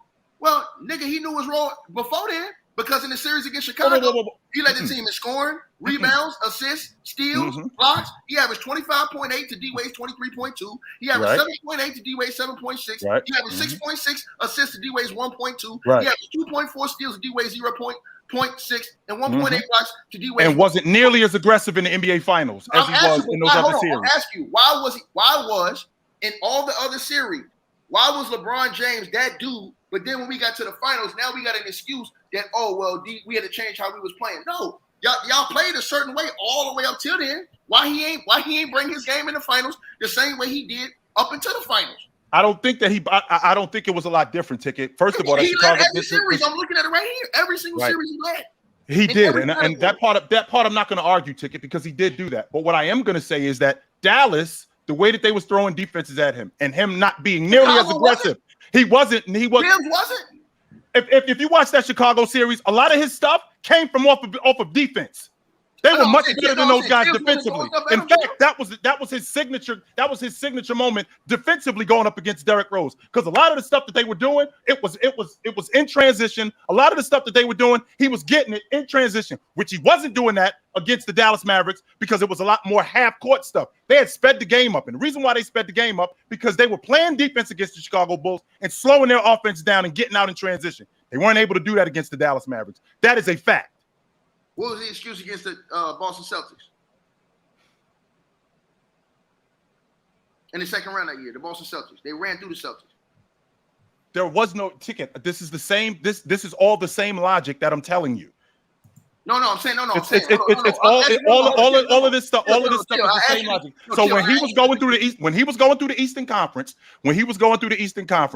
they were doing this primarily on defense. They had one of the. You're asking me what they were doing. How did they? Why he played the way he did? Going from the Eastern Conference all the way to the NBA Finals. Why didn't he play like that in the NBA Finals that he did in the Eastern Conference? No, it was different. I asked you about the Celtics series because in the Celtics series, D-Wade led the team too. So when they rotated in the Celtics series, D-Wade led them. Well, then that's proving the point right there. My point is that LeBron was killing though. D-Wade averaged 30, LeBron averaged 28. He was killing. Right. So and it sounds, you know what it sounds to me like? It still sounds to me like we still trying to figure it out. Like roles aren't established. But they ran through the Celtics. What are you talking about? They did run through the Celtics because we was just better. Sometimes you're just better than another team. That's Before just I go, Chill, one more question, Chill, because anyway, I'm out of here, fellas. Actually, we were having a pretty good conversation. Okay, yeah. Okay, last question, okay? Chilltown. So you think LeBron James' IQ is like up there with like Magic, John Stockton, guys like that? So in the best ever? I do think that. Okay, cool. Stay right there, because you said in 2011 that LeBron James was thrown different variations of zone defenses, right? If his IQ is what you think it is, because I don't think it's that high, right? I'll give you games 1 and 2. Okay, you're figuring shit out. You know what I'm saying? It's like a boxer. It's like Floyd, right? I'm downloading data. Okay, right? Why didn't LeBron James make the adjustment after game 2? He scored 8 points in game 4. Was a total disaster. Where was the IQ from game 2 and beyond? I'm giving you games 1 and 2. I'm giving you that, right? I can see that, right? But where's the high IQ? Where's the adjustment from game 2 and on with this high IQ basketball player? I'm just curious, man. So once again, if you look at his aggression, you look at the shots that he was taking, if you look at where he was on the floor, not just on offense, but on defense, he did not look like the same player. Not at all. He did not look like the same player. He was passing up shots. Now, this has nothing to do with his IQ. Again, my stance is that roles were not established. We were just going off the cuff. They were still trying to figure it out at that point, which would explain why the next year, why they were so good. That's why. It had nothing to do with James' IQ. I'm out, bro. But Damo, so you think a dude who got outscored by a bench player in Terry in the finals is the best of all time? You sad, man. I'm out, fellas. Y'all really disappointed Marz today. I can't believe y'all ruined that man's day. It's episode 100K and y'all come up here and disappoint Marz like this. Nah, man. I love y'all brothers, man. But all I'm saying is this, bro. And John, Doug, you too, bro. You make some good arguments. Y'all make some good arguments, man. But my whole thing was that I never seen a player get to the finals, lose it, and then have an excuse for losing. Like, what other player in NBA history? When Kobe Magic lost in '89. No. Magic in '89. And why are we discrediting guys who are just losing further? There's guys who choked up in the first and second round. No. Hold on, Doug. You're not hearing what I'm saying. I'm not saying that respectfully. All I'm saying is that guys who've been to the finals, you never hear us saying, "Oh, this is why." Oh, this is an excuse why they lost. No, you the star player. Your team lost. You got to hold that L. It can't, because if you're young, but you're good enough to get to the finals, then we ain't got no conversation because you were good enough to get there. So you in the final round. You were better than all the other veteran teams that you didn't have his energy for Jimmy Butler. I remember. I was sitting right here. Hold on. You didn't have his energy. No, you acknowledge that he lost. Wait. No. You acknowledge that he lost. You acknowledge that he lost. I have the videos. Hey man, I have the videos on my channel. Let's be real. I have the videos on my channel. With guys that were undrafted. You're not gonna no. I did not. I said it was his fault. That's what you said. That's what you said. Me and Lowe did the video together. I said it was 100% I'm just calling out an inconsistency. That's a lie. I'm You're Mr. Consistent. You didn't have this energy for Jimmy Butler. You're a liar. Just this season. You're a liar. You're a liar. When he lost, whatever. All right, I can be a liar. The tape is there. The tape don't lie. The film don't lie. The footage don't lie. I got the videos. Cool, pull it up. And Ticket, we do. Pull it up. And we do have. My energy was the same with Jimmy Butler. No, it was not. Yes, it was. When he lost, yes, it was. No, when he lost the final, you sat up here and said, you know what, man? Hey, man, he lost. He got to get it done. But hey, man, let's be real, man. Who was these guys that wasn't scoring? Who were these? It was a bunch of points. It was a bunch of point fingers. And man, he made it to the finals with undrafted players. Come on, it was about the journey. You was over here praising the journey and the story and the heart and how great it was and the ride and all that bull crap that no one cares, that you don't care about in any other situation. That's all I'm saying. Have the same energy. That's it. You're a liar and you're a misrepresentation. Hey, pull up the tape if I'm a liar. Show me I'm lying. Show me I'm lying. I said about Jimmy was, and I said that you guys aren't going to get me to say he's not top 5 because he lost the finals. I went down and said about LeBron James. Even though, because LeBron was still in the finals, what am I to say because he lost the finals, he still ain't one of the best players in the world? He still is. So, Ticket, it's just that simple. Like, if you lose in the NBA Finals, it's just that simple. You just didn't get it done. So the Orlando Magic, who basically was powered by kids, they just didn't get it done, right? There is no. So when Oklahoma City got Russell Westbrook at 23 and Kevin Durant at 22, they just didn't get it done. They're just, even though they're kids. Bro, you criticized KD for losing. Hold on, but he played well. Hold on, Doug, because this is 105. They ran through the West, got to the finals, and was up 1-0, and got walked the rest of that series. They're using an excuse about a foul in game 2. KD didn't get a foul call. And then from then on, they got their ass whooped. Hold on. From then on, they got their ass whooped. That's not my fault James Harden didn't show up. That ain't my fault. He was balling all season. He was 6th man of the year. Right. Now you get to the finals, you forgot how to play? No. So only thing I'm saying to you guys is this. I never said that Jimmy is not the fault that they lost the chip. No one said you didn't say that. No one's accusing you of that. Don't make up stuff to argue. No one said that. That was not the criticism. Niggas was saying he wasn't on that level, and I'm saying, how can that be when he was still in the finals, bro? You still can't. If you're sitting here saying that LeBron isn't on this level because when he was in the finals, he lost. Bro, I didn't say that. I said LeBron ain't the GOAT, nigga. Because he got a losing record. Because he has a losing record in the finals, which means you're adding all the times he lost in the finals together, and you're criticizing it all. That wasn't the only thing. See, y'all overlook all the other stuff. He ain't the GOAT because Mike got more defensive titles. He ain't the GOAT because Mike got more scoring titles. He ain't the GOAT because Mike got more MVPs. He ain't the GOAT because Mike got more Defensive Player of the Year awards, nigga. Which is one. I got a whole list of them. Which is one. And what I don't want to do, Ticket, I don't want to make this sound like we jumping on you, because I'm not jumping on you. I'm just trying to have a conversation with you. But you talk about like you said, you talk about the fact that he's got more scoring titles. I mean, I can combat that with James averaged 25 a game for 18 straight years. You know who else did that? Nobody else did that. That's longevity, Chill. You can't use that. The defense,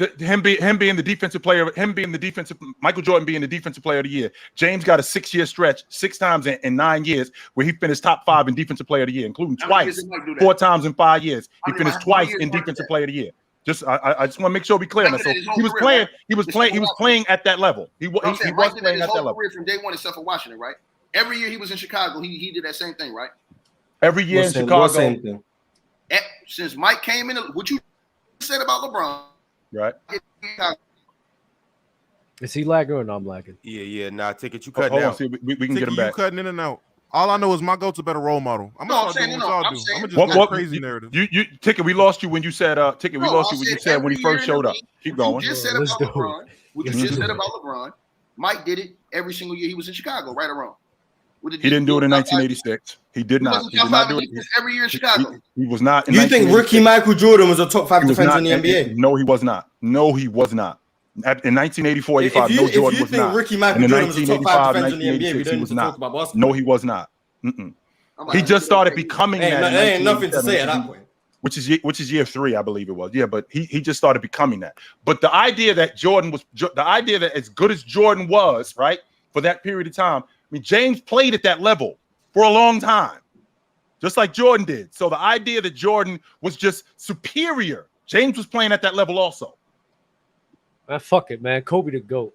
People just pick and choose when team success matters in the GOAT conversation and when individual success matters in GOAT conversations. Because when you go with LeBron and Jordan, again, Jordan had a crazy high peak, but the longevity of LeBron playing it at that level is crazy. I feel like if you're able to play at that high of a level longer, you're greater than somebody. But then you have to say, oh, but the team success. Cool. But you never mentioned Bill Russell. Everyone wants to bring up playoff resumes, finals. I'm not talking about just you, Tick. I'm not saying just you. I'm just saying people want to throw out these finals records and blame people for the finals and not win as much as other people, but they never mention Bill Russell in their top 5, let alone their top 3. He's not in their top 5. They don't even and the worst part, they'll have Wilt Chamberlain over Bill Russell. Wilt Chamberlain or Tim Duncan? Ticket. Talk about praising losing. Hold on. Wilt Chamberlain or Tim Duncan? Hold on. Ticket. Wilt Chamberlain or Tim Duncan? I got Tim Duncan over Wilt Chamberlain. Okay, cool.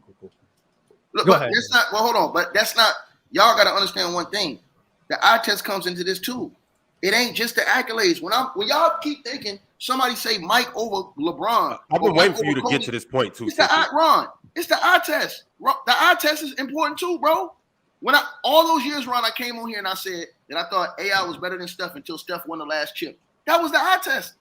And then once hold on. And then when Steph went and won the last chip, which showed me he could lead his team and do it, something that AI never did. That's when I say, you know what? Steph better than that dude. But I'm looking at the eye test. When I'm looking at Michael Jordan, I'm looking at how Jordan controlled games. I'm looking at how when Jordan ran the point, he averaged a triple-double. Chilltown know this. Mike could have easily did that. These are things that Mike y'all don't give credit to. If Wasn't Mike that for 10 games? No, I'm saying, listen, 15, and then the coach took him off the point. Steph needed 15. Steph My needed bad, my 4 bad. rings to pass Allen Iverson. He won 1 finals game. Off the point. But my point is this. Mike was so That's crazy. cerebral of a player, and Chilltown know this. If he put his mind to that, he could have did that. The same with Kobe. If Kobe wanted to average a triple-double, he could have did that. These guys, their mindset wasn't on stuff like that. It wasn't filled with stats and stuff like that. Their mindsets, they were assassins. That's why Kobe's the GOAT. Ticket. Just say it. Just say it, Ticket. Just say it, man. So when you say Bill Russell, in my opinion, he has the accolades, but his game don't match up with the other guys that we talking about. That's all I'm saying. His game don't match up with Mike's. Can't nobody in here tell me that y'all think that Bill Russell's game, his game, is on a level of Michael Jordan or LeBron James. Ticket. I find it hard to believe that anybody in here, Chad included, can literally look at Michael Jordan play and think that anybody matches that eye test. Do you guys believe that just Kobe. watching him play? Kobe. What? So no, Yes. it's better than him. Nah. It's From just From a as skill good. perspective, It's yeah. just- Skill perspective is so then, beautiful. And then after that, I cry almost every It's time. definitely better than Kareem. We're talking about eye Definitely test. better. and then after that, Definitely. we're just talking strictly eye test. So you got Jordan, Kobe right there, and then after that, eye test. Just I just watching want him. Ticket Just to put watch Kobe hell, over Kyrie Kareem. Irving. We're talking about just watching somebody play basketball. I watch Kyrie Kyrie, Irving. yes. I almost Hold cry on, every hold on, time. Hold on, because eye test is we're not just talking about with the ball in your hands. We're talking about everything. We're talking about moving without the ball. We're talking about transition. We're talking about Cool. defense. Kobe. We're talking about Kobe. just everything. Okay, Kobe. okay. And then outside of that, who else would you guys say? And I'm dying Hakeem. on them right now. I'm dying on them right now. Hakeem, MJ. Right. Hold on. But some people Chill, you put muted. Bill Chill, Russell you over You're Hakeem. muted, Chill. Some people put Bill Russell over Hakeem. And Hakeem is way better than Bill Russell. Growing Hakeem is up, way a healthy more Brandon technical. Roy looked like the greatest thing I ever seen in my life, man. No. Healthy Brandon Roy, I'm saying greatest super ever. if you put the eye test to Hakeem is one of the greatest players to ever live.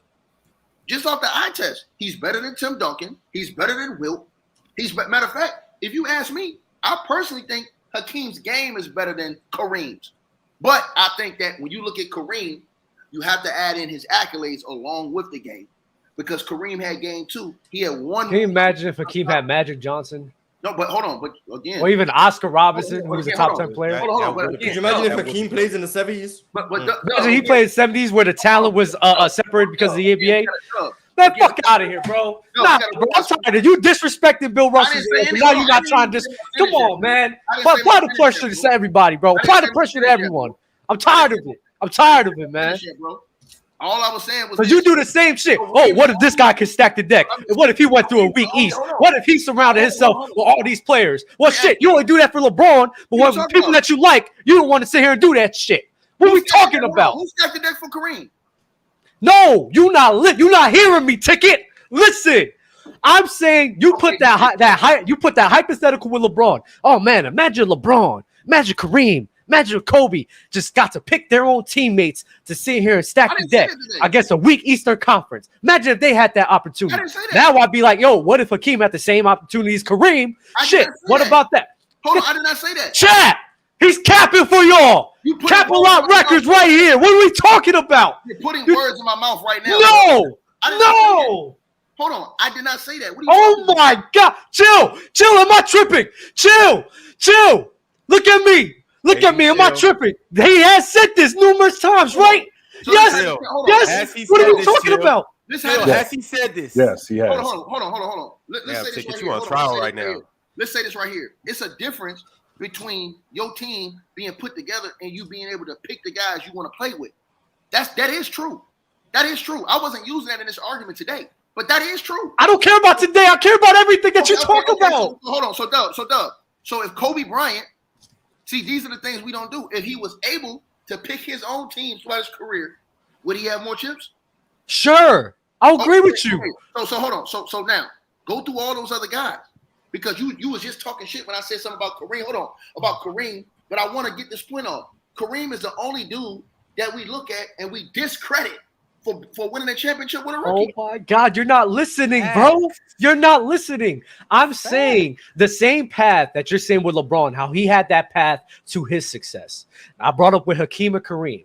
I'd be like, Hakeem didn't have the benefit of that. He didn't have the benefit of having 2 leagues of the ABA and the NBA where the talent was separated because of that. He didn't have the benefit of playing with a top 10 point guard on his team in the Oscar Robertson. He didn't have the benefit of having a Magic Johnson have in a closeout game drop 44s where he started out great. He didn't have that benefit. So my thing is, if you're gonna be like, all right, what if these guys had that go? What if these guys had what LeBron had to his success? Apply it to everyone. And Hakeem Olajuwon and Kareem apply that. If Hakeem had his role, imagine if Kobe had. I never said the contrary. Hold on, I never said the contrary to what you. Hold on, Doug. I actually agree with what you just said. I never said the contrary to what you just said.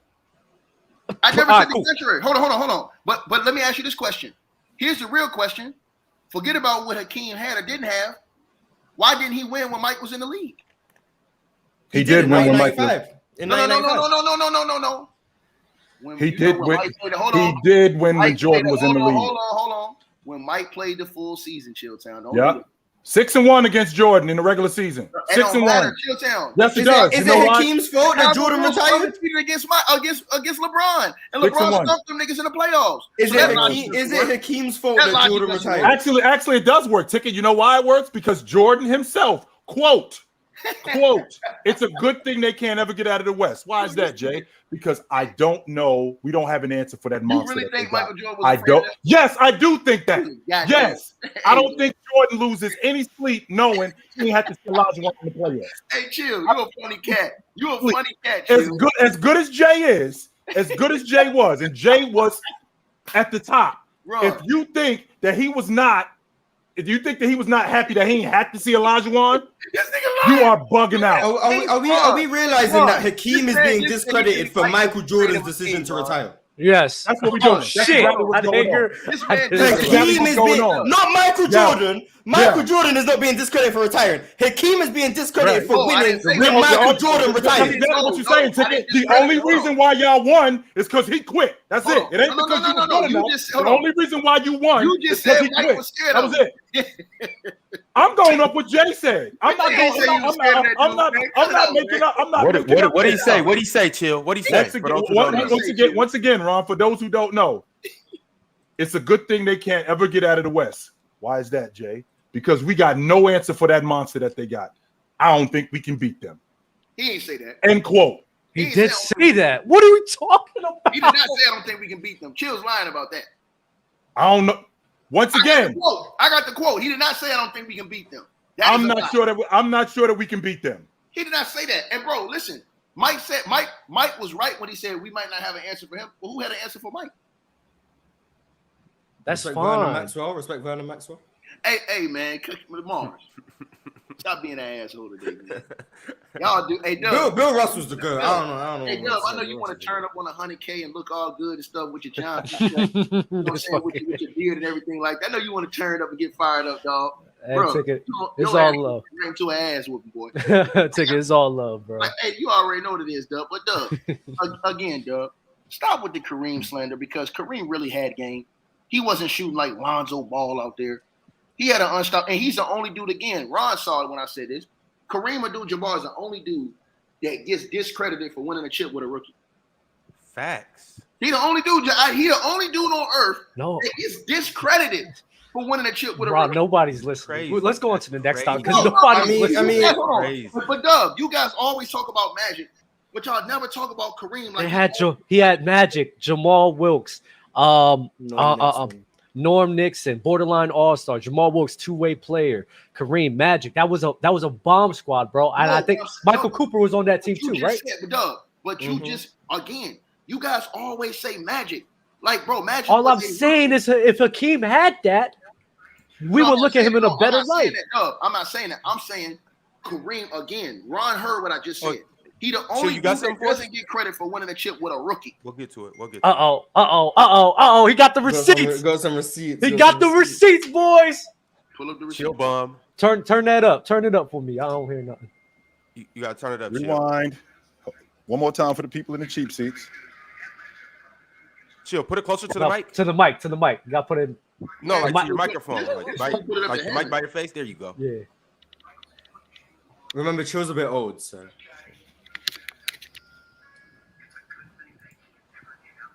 Hey, Ron, we're going to get that audio up. Chill. You can't hear it? Send it to me. Yeah, send it to me. Send the link in the private chat. I'll send it to you right now. Hey, listen, man. If y'all believe this GP chat, whatever they call that, I'll send it to you right now.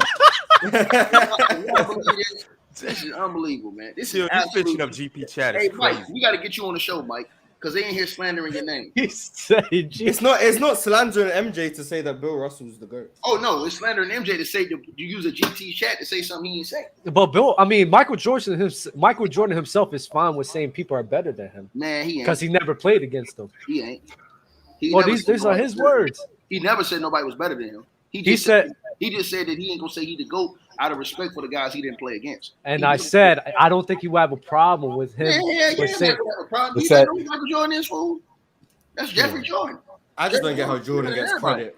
Jeffrey Jordan is the dude that'll go back to the practice facility right now and beat you. Period. Ron, you got it? It's at 36. It's at 36? It's at 36. Chill town. Y'all stop using that chat GT, whatever that stuff called. All right, hold on. Here we go. Bill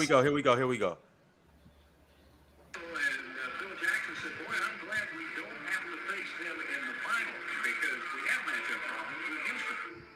December of 92, the Rockets beat them again, and it's long after the game, and Michael's putting his shoes on. We're just chatting, and he says, it's a good thing they can't ever get out of the West. I said, why is that? We got no answer for that big monster. I don't know that we can beat them.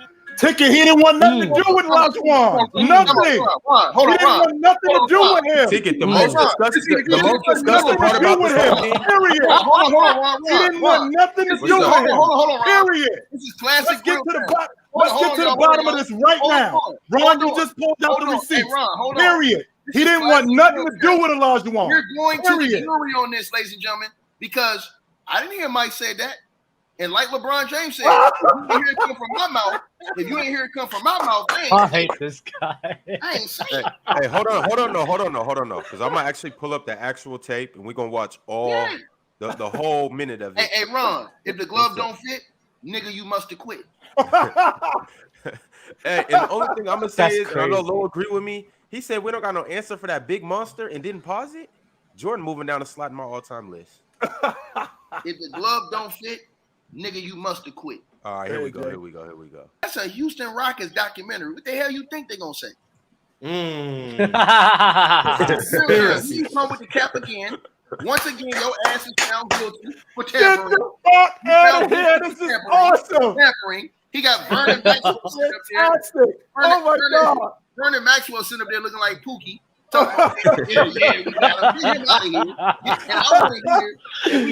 We need to get Scotty. Oh my God. We need to get Scotty. We need to get Mike. We need to get Dennis, and we need to get all them dudes that was on the squad. We need to get their point of view from Holmgren or whoever. We need to get their point of view from what that was just said. We can't just get that was a Houston Rockets point of view. That wasn't the Bulls point of view. Chilltown in here capping again. We ain't heard Mike say it. It ain't no audio. And y'all the same dudes that say, hey man, when the media say LeBron say something, he ain't say it unless you heard it come from him. So I'm a ticket. That's a good argument. That's inadmissible in court. You can't just use, this guy said this to me. Like, that's hearsay. That doesn't work. I've never heard Mike say somebody can beat me or somebody's better than me. I've never heard Mike say That's a good argument. It's a good argument. I stand with ticket. Now, hold on. Now, Chilltown. Now, guess what? Now, Ron, pull in the bitch room. The nigga you praise, we heard him say, hold on, Chilltown. We heard him say that Kobe Bryant was better than him. Not once, but twice. I only heard it one time. I heard it. Hold on. I got it twice. No, then LeBron was twice. He said it on 60 Minutes, and then the next year he went and said it on ESPN with Kobe on the show with. Damn. Mm-hmm. That was in year 6. Yeah, no, I do remember that. No, that was his MVP year. That was the year he won MVP. Yeah, that was in year 6. I remember that. He was saying Kobe was better than him. That year and the next year. And he said Kobe was the best player in the world on both ends. And it ain't even He did say that. Yes, he did say that. 100%. But I was also told that LeBron's IQ isn't that high, so why would I listen to him? Oh, you trying to be He nasty? ain't really that smart. So Yeah, I mean, am I gonna listen to somebody's dumb? I don't know. he I ain't don't know if I really want that to do smart that. anyway, Let's so. get some super chats Yeah, out Ron, the way. Let's do that. Facts, Let's facts. We do got that. we got a That's we, crazy. we got a hundred that dropped for us from who was it, Ron? Reggie the Tree. Reggie the See, Tree, I bro. remember the name because it was a valuable. Where Reggie the Tree. Shout out Reggie the Tree. And before we get into these super chats, I do want you guys to know that next we will be doing our top 15 passers in the league. But it's only right that on episode 100K, we get into the good old Jordan LeBron debate. Hey, it's only right. It's only right. We have to. Jordan, LeBron, and Bill Russell debate. And By the way. Kareem and Kobe and Hakeem. Yeah.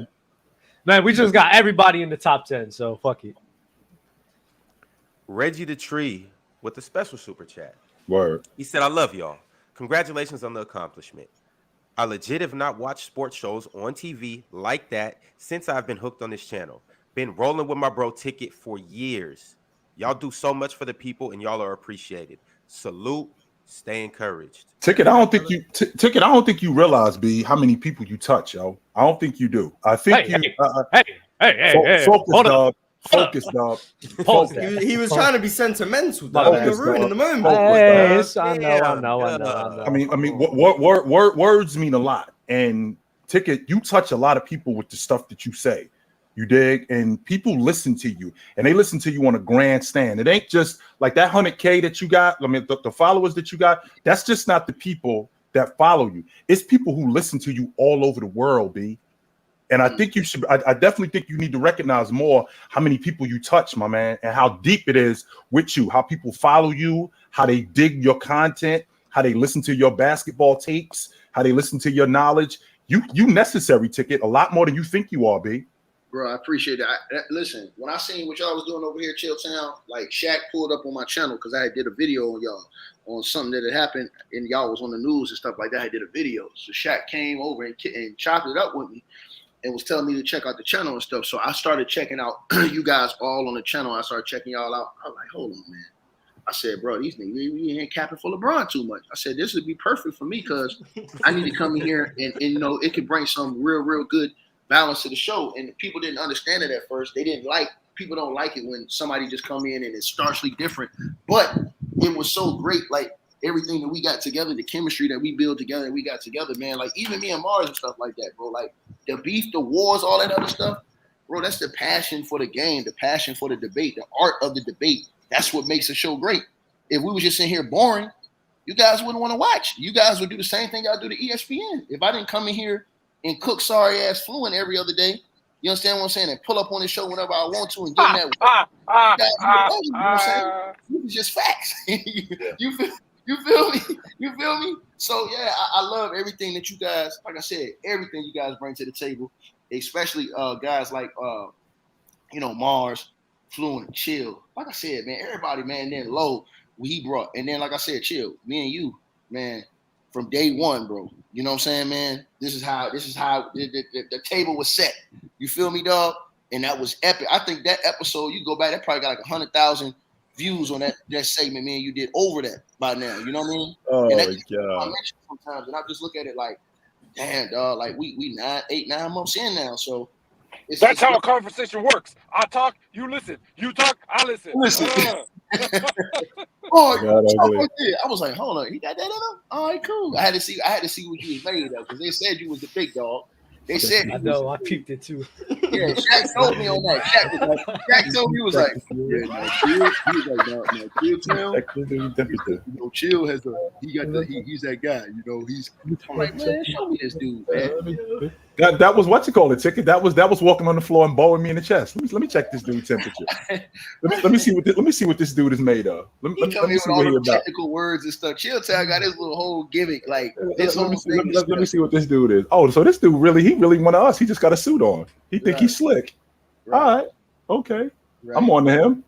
Facts, but yeah, man, it's always a pleasure, man. We're gonna keep building. We're gonna build it up to over 1 million. And I'm gonna tell y'all something. Stephen A. said something last night on his show. I want y'all to go check that out. On his YouTube, he was like, "We changing the game." He said that all of us who are doing this content on here, he said that's changing the game. That's the reason why those people losing their jobs on TV. He was saying this like last night. He was like that. People like us, the people are choosing to come listen to us now over going to listen to TV, watching TV.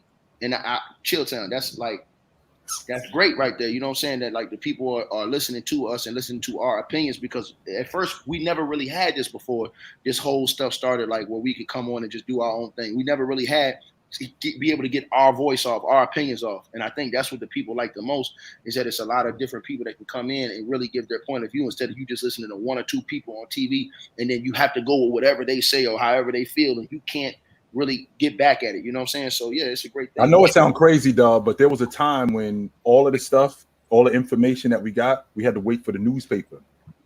And we had to wait for that. And we had to wait for the 11 o'clock news. That was it. That's exactly what I was about to say, Jay. It's like we had to listen or read other people's opinion. Yeah, that was it. And take it as fact. It was law. Because you couldn't see every second of every game or every interview or whatever. Now there's so much information. We realize that, because I see people who look at this old news article that says this. I'm like, dude, that's just one dude's opinion who's trying to sell a newspaper. He was just doing clickbait, but instead of clickbait, it was it was buy bait. It was you put a crazy title, headline, and you'd pay your quarter, your 50 cents for the newspaper to read what this idiot said. But we thought it was fact because it was the only person we had to go by. Right. Now, all those people are dead. Like, you can't. Editor, those are just opinions. Editor, clip this. This is why you won't listen to fucking old heads. Clip this. This is why you don't listen to old heads. Look at him. He shut up real quick. He shut up real quick. This is why you don't listen to old heads. Remember this. Remember this right here. Clip it. Clip it. They're bots. They're bots. If you were casual, who only took someone else's opinion as fact, that's what you were. Like the 70% of the people today, right? Who only listened to one person. But if you were smart and watched it for yourself and gathered your own opinions, there was no place for you to put that opinion out. You still had it. You still had your own knowledge. Okay, that's the difference. Hey, Fluent, y'all got clip that. Fluent, y'all got Sarah Spain going on tonight. What y'all kicking it on over there tonight? I'm gonna come check out y'all. I'm gonna watch y'all show Sarah tonight. Spain, we're gonna talk about the in-season tournament.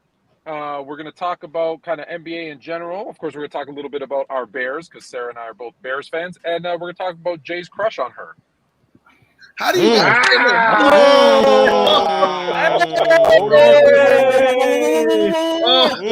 stop there. We would like to hear more. Get me out. Say it again, Fluent, for those who didn't hear, in the back of the room, way back there.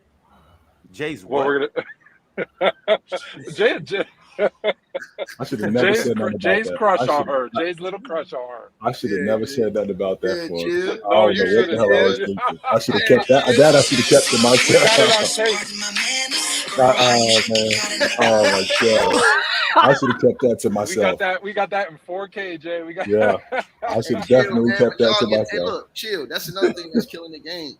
Like you guys got Shaq coming on the show. You guys got people that working at ESPN. Sarah Spain, those people coming on the show. Like when you get those people to come down and really start like chopping it up with us, and like, bro, that right there legitimizes everything that we doing and everything that's going on this community. So I think that's big too. Like everything, man, just all around leadership and growth. The stuff Ron and them do. Ron and them hitting the streets with this thing. Like they're out here at these events doing this. Bro, this is gonna be major. So I really like enjoy you guys, man. The ups, the downs, everything, the wars, all this stuff, man. They don't get it no better. Keep it going. Let's keep it going, B. That's all I'm saying. Fellas, we absolutely gonna keep it going. This is just the start. I promise you. Hey, we're on the road to 1 million. Hey, 100K. That's light. That's light work. Y'all about to really see us getting our bag. We got a lot of IRL. Hey, Ron hit the streets crazy. Ron, you and J Rob are two nuts, man. Let's keep it going, man. Y'all ain't seen nothing yet. I promise you. I ain't even gotten my bag yet.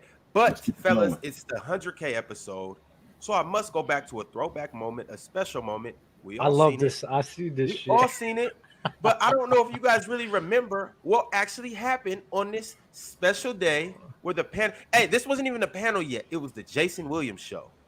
As you can see, we got Shaq here, Fluent, Chill, Ticket in his bag, Jason Williams right here in the top right, Dale at the bottom. But I have to go to this special moment in Players' Choice history. You guys just listen and watch. Take a different route.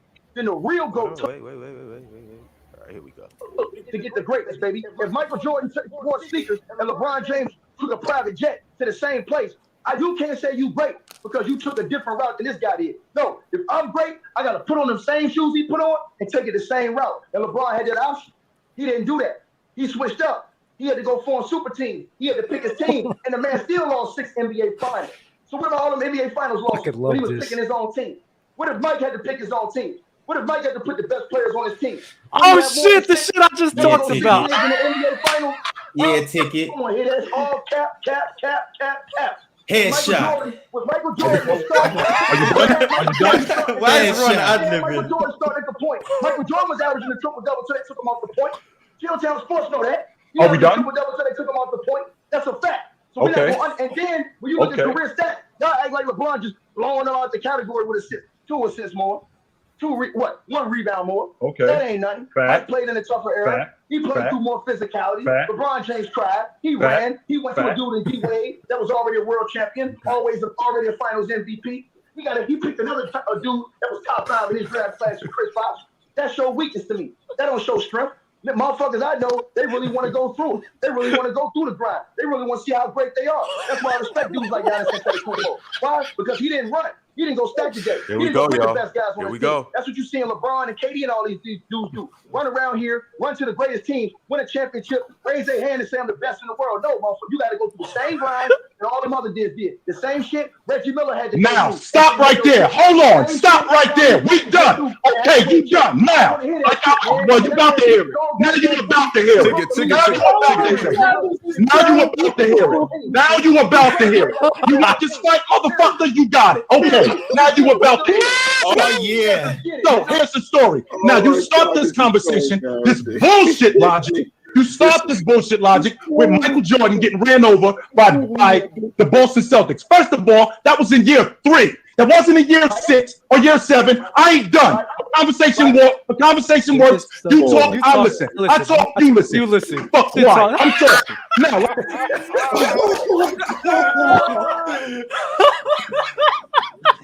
How did you two run Jason Williams off his own damn show?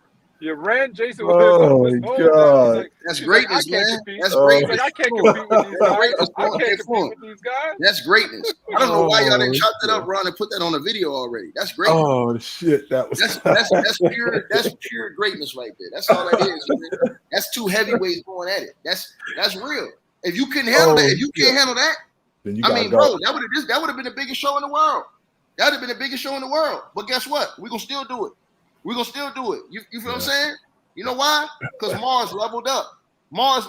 Go back and check the stuff with me and Marz going at it. When Marz was just quiet, doing his little methodical stuff, and then when me and him got into it, all of a sudden he comes to a super action figure hero. And now Marz, I did not know you had that in you, Marz. I did not. When I saw that, Ron, don't mute me, Ron. Don't mute me. Do not take me off the screen, Ron. Don't mute me. I'm like, oh shit. Marz, same with Fluent. Marz, the real mild-mannered, chill dude. I was like, what the hell? Bro, listen, man. Listen. The turn up, Ron. Oh, y'all have done a disservice to putting those highlights on this channel, Ron. Because we got them. Hey, Ron, we got bro. The arguments between Fluent and Dub, the build up to that debate that they had, the build up to the debate when they was going at it with each other, bro, that was classic. All this stuff should have been chopped up and put on the archive, because so the people can understand how all this stuff built up. Because the new subscribers, they didn't see all this, bro. Y'all miss. If you guys are new subscribers, hopefully the team, Ron or whoever, will get those videos chopped up so y'all will see how some of this stuff was built up between a lot of the guys on the panel. You know what I'm saying? Because it's legendary and it's epic. All of this stuff has a story behind it. You know what I'm saying? And it was a genuine story. It wasn't nothing that was fake. It wasn't nothing that was fabricated. We don't sit behind the scenes and say, yo, we're going to do this or do that today. None of that. We just come on here and it's just, you know what I'm saying? It is what it is. But that stuff that with Dub and Fluent, that was classic. You know what I'm saying? You know what, Ticket? That actually is a point that I don't think everybody gets that watches. We're not. They think we script. Like I have someone in my comments saying, "Your guy's script sucks." This ain't scripted.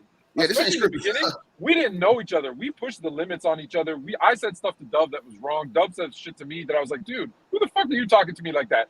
And we had to go through, not just me and him, everybody had to like go through. Yo, 'cause we did Fluent, not know they don't each know other. about you. We didn't They don't know each about other. you and Dub's gridiron battles, though. Right. They don't Oh, know. yeah, We no, used they to don't do- know. We No used one to was do watching. a Let's be honest, Wednesday no one was episode. watching. Gridiron was actually worse. Yeah, Gridiron was worse. Was it? Yeah, It oh was yeah, that worse, was for sure. Oh yeah, we went at each other. Yeah, we. That's because Gridiron Dubs are was casual. worse. That's because Dubs are casual. But see, all this stuff, Dub, and y'all, that need to Shut be up, Marz. that need to be chopped up so the people can see that and put that on the videos, because those are the videos that people get to see. Oh, okay, that's why they going at it. Because if not, some of these people come in and think it's made out. Like somebody hit me up, come talk No, like, ticket. No, I don't want them seeing that. Dub got me a few times. Hell no, don't show No, that. Look, they really think it's scripted though. Like they think that me and Marz going at it is scripted. They think me and Marz being cool sometimes is scripted. It ain't like that. It just happened, bro. It literally just happens. You know what I'm saying? We don't have no pregame show like they do on Undisputed, where you up at 3:00 in the morning having a 3-hour show and what we gonna do before the show start. Nah, we literally just come in here and give it to y'all 100 straight, like off the jump. Yeah, facts. Shout What you out got, Ron? Gridiron guys. Bama. Shout out Ben from the block. You see him in the chat. Shout out J Rob. Shout out everybody that's been there from day one with the gridiron. Shout out everybody that's been here day one with Player's Choice. Gotta shout out some OGs. Shout out Jail. He was here in the beginning. Shout out JD. He was here in the beginning. Got some people that fell off. Got some people that stayed on. But everybody that was here and helped build this ship to 100K. I appreciate you guys and salute to you guys. But it all starts with everybody that's typing in the chat. So I'm going to these super chats, and for the rest Do of the this $50 episode, one first. we're gonna run down these super chats for the rest of this episode. I used to be one of those people in the chat. Word. Did you, Marz? Yeah, that's how I got up here. I was just a person in the chat. He was an NPC. Mars is I was just one of the people, like back when they were streaming on Twitch. Twitch. Like I was here from when they were streaming Hey, on shout out to Twitch. Big That's how I Ox in got the up here. chat room too. Big Ox, I see you, dog. Shout out to Ox down there, man. Oh yeah, my bad, Ox. I forgot to shout you out. I Me and almost Ox forgot got you was into it here. too. That was crazy. Did you bro. Ox Euro? I don't know if you said Euro's name, but like, what's crazy is like the guys in the chat. Like, without them, there's no show. Like that's what makes it so crazy is how everybody's so involved. And what I love is like I'll see Marz or Dub or obviously Ticket, Ox in other shows. So like the fact that we're all watching each other's shows too, I think that's important to shout out to. Sorry, you got super chats. Go ahead. No, but before I do these though, and we will get to them, people. We will get to them. Marz, can you tell everybody how you got here? Can we hear about the legend of Marz? How It was the origin story. So it was like Player's Choice, like episode 102 or something. The original Player's Choice show, 102, 103, somewhere around there. I'm watching the show on my phone as I do. I was eating my dinner. It was around like 5 p.m. or something. And then I think JD said that for like one lucky subscriber, like on Twitch, you had to subscribe. Like it was like $5.99 a month or something for the subscription. I got gifted a sub, so unfortunately I didn't pay for it, but I got like locked into a gifted sub. And then they said one lucky subscriber was gonna like they were putting all the subs into like a little like wheel spin or something. They were gonna send whoever came out the link to join it was on Zoom at this time, the Zoom link to join the show.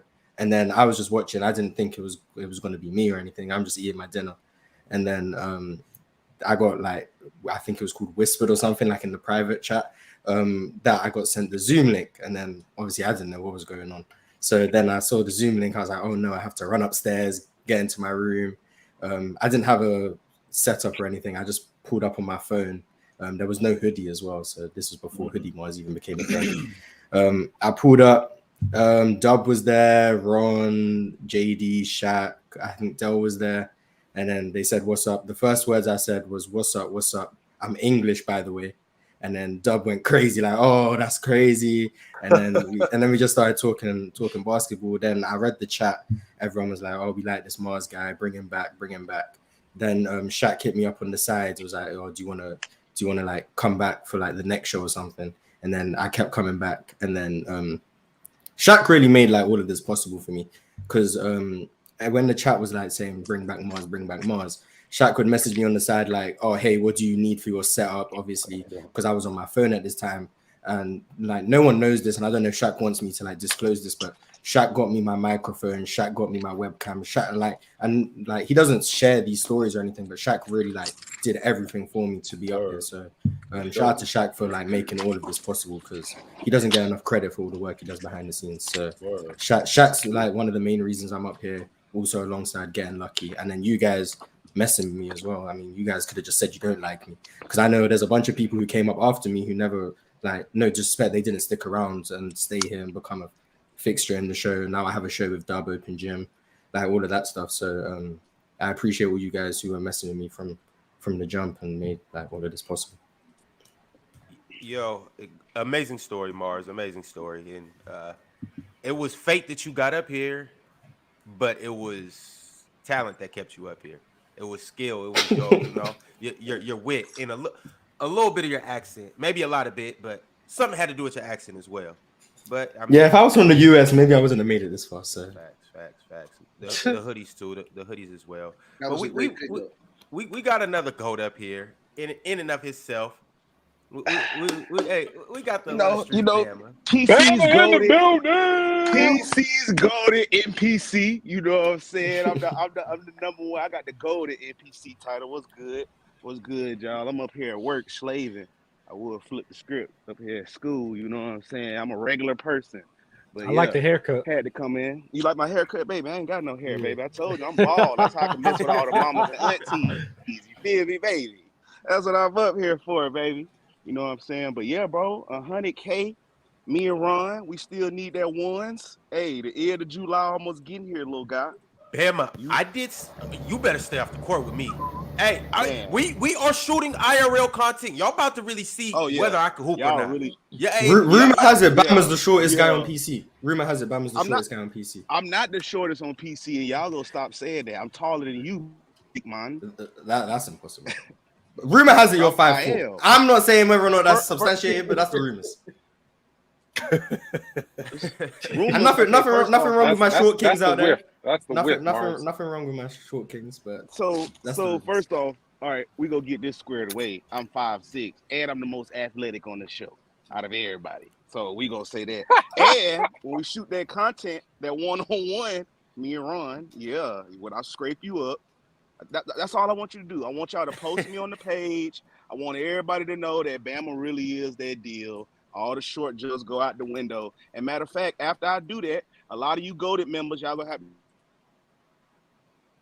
Marz, just so you know, serious, bro, right after I beat Ron and Chet. Marz, just so you know, Bruce Lee was only 5'4". I just want to put that out there. I said short king. Shout out to the short kings. Bama can be a short king too. There's nothing wrong with it.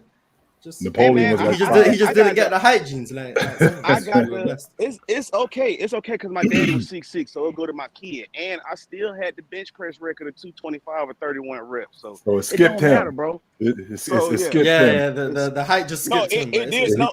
So seriously, it skipped like all the kids, and it went to their kids. So like my little nephew, he like 12, and he already like 5'11".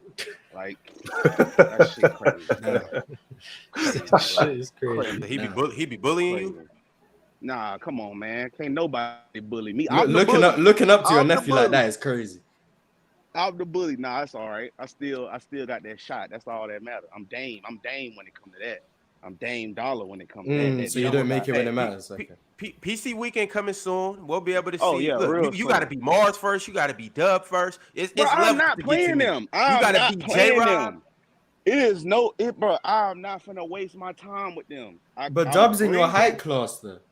It don't matter about no height class. See, first off, that's where y'all get it mixed up, because that's how I know y'all like the short people I don't get along with. I was the short person that used to get dropped off with my tall cousins and had to go play against them and had to learn how to be 5'6" and get your shot off with them dudes. While y'all was sitting back crying about, oh, I'm too short to do this. No, I just do it. It's multitude of ways to score amongst big people.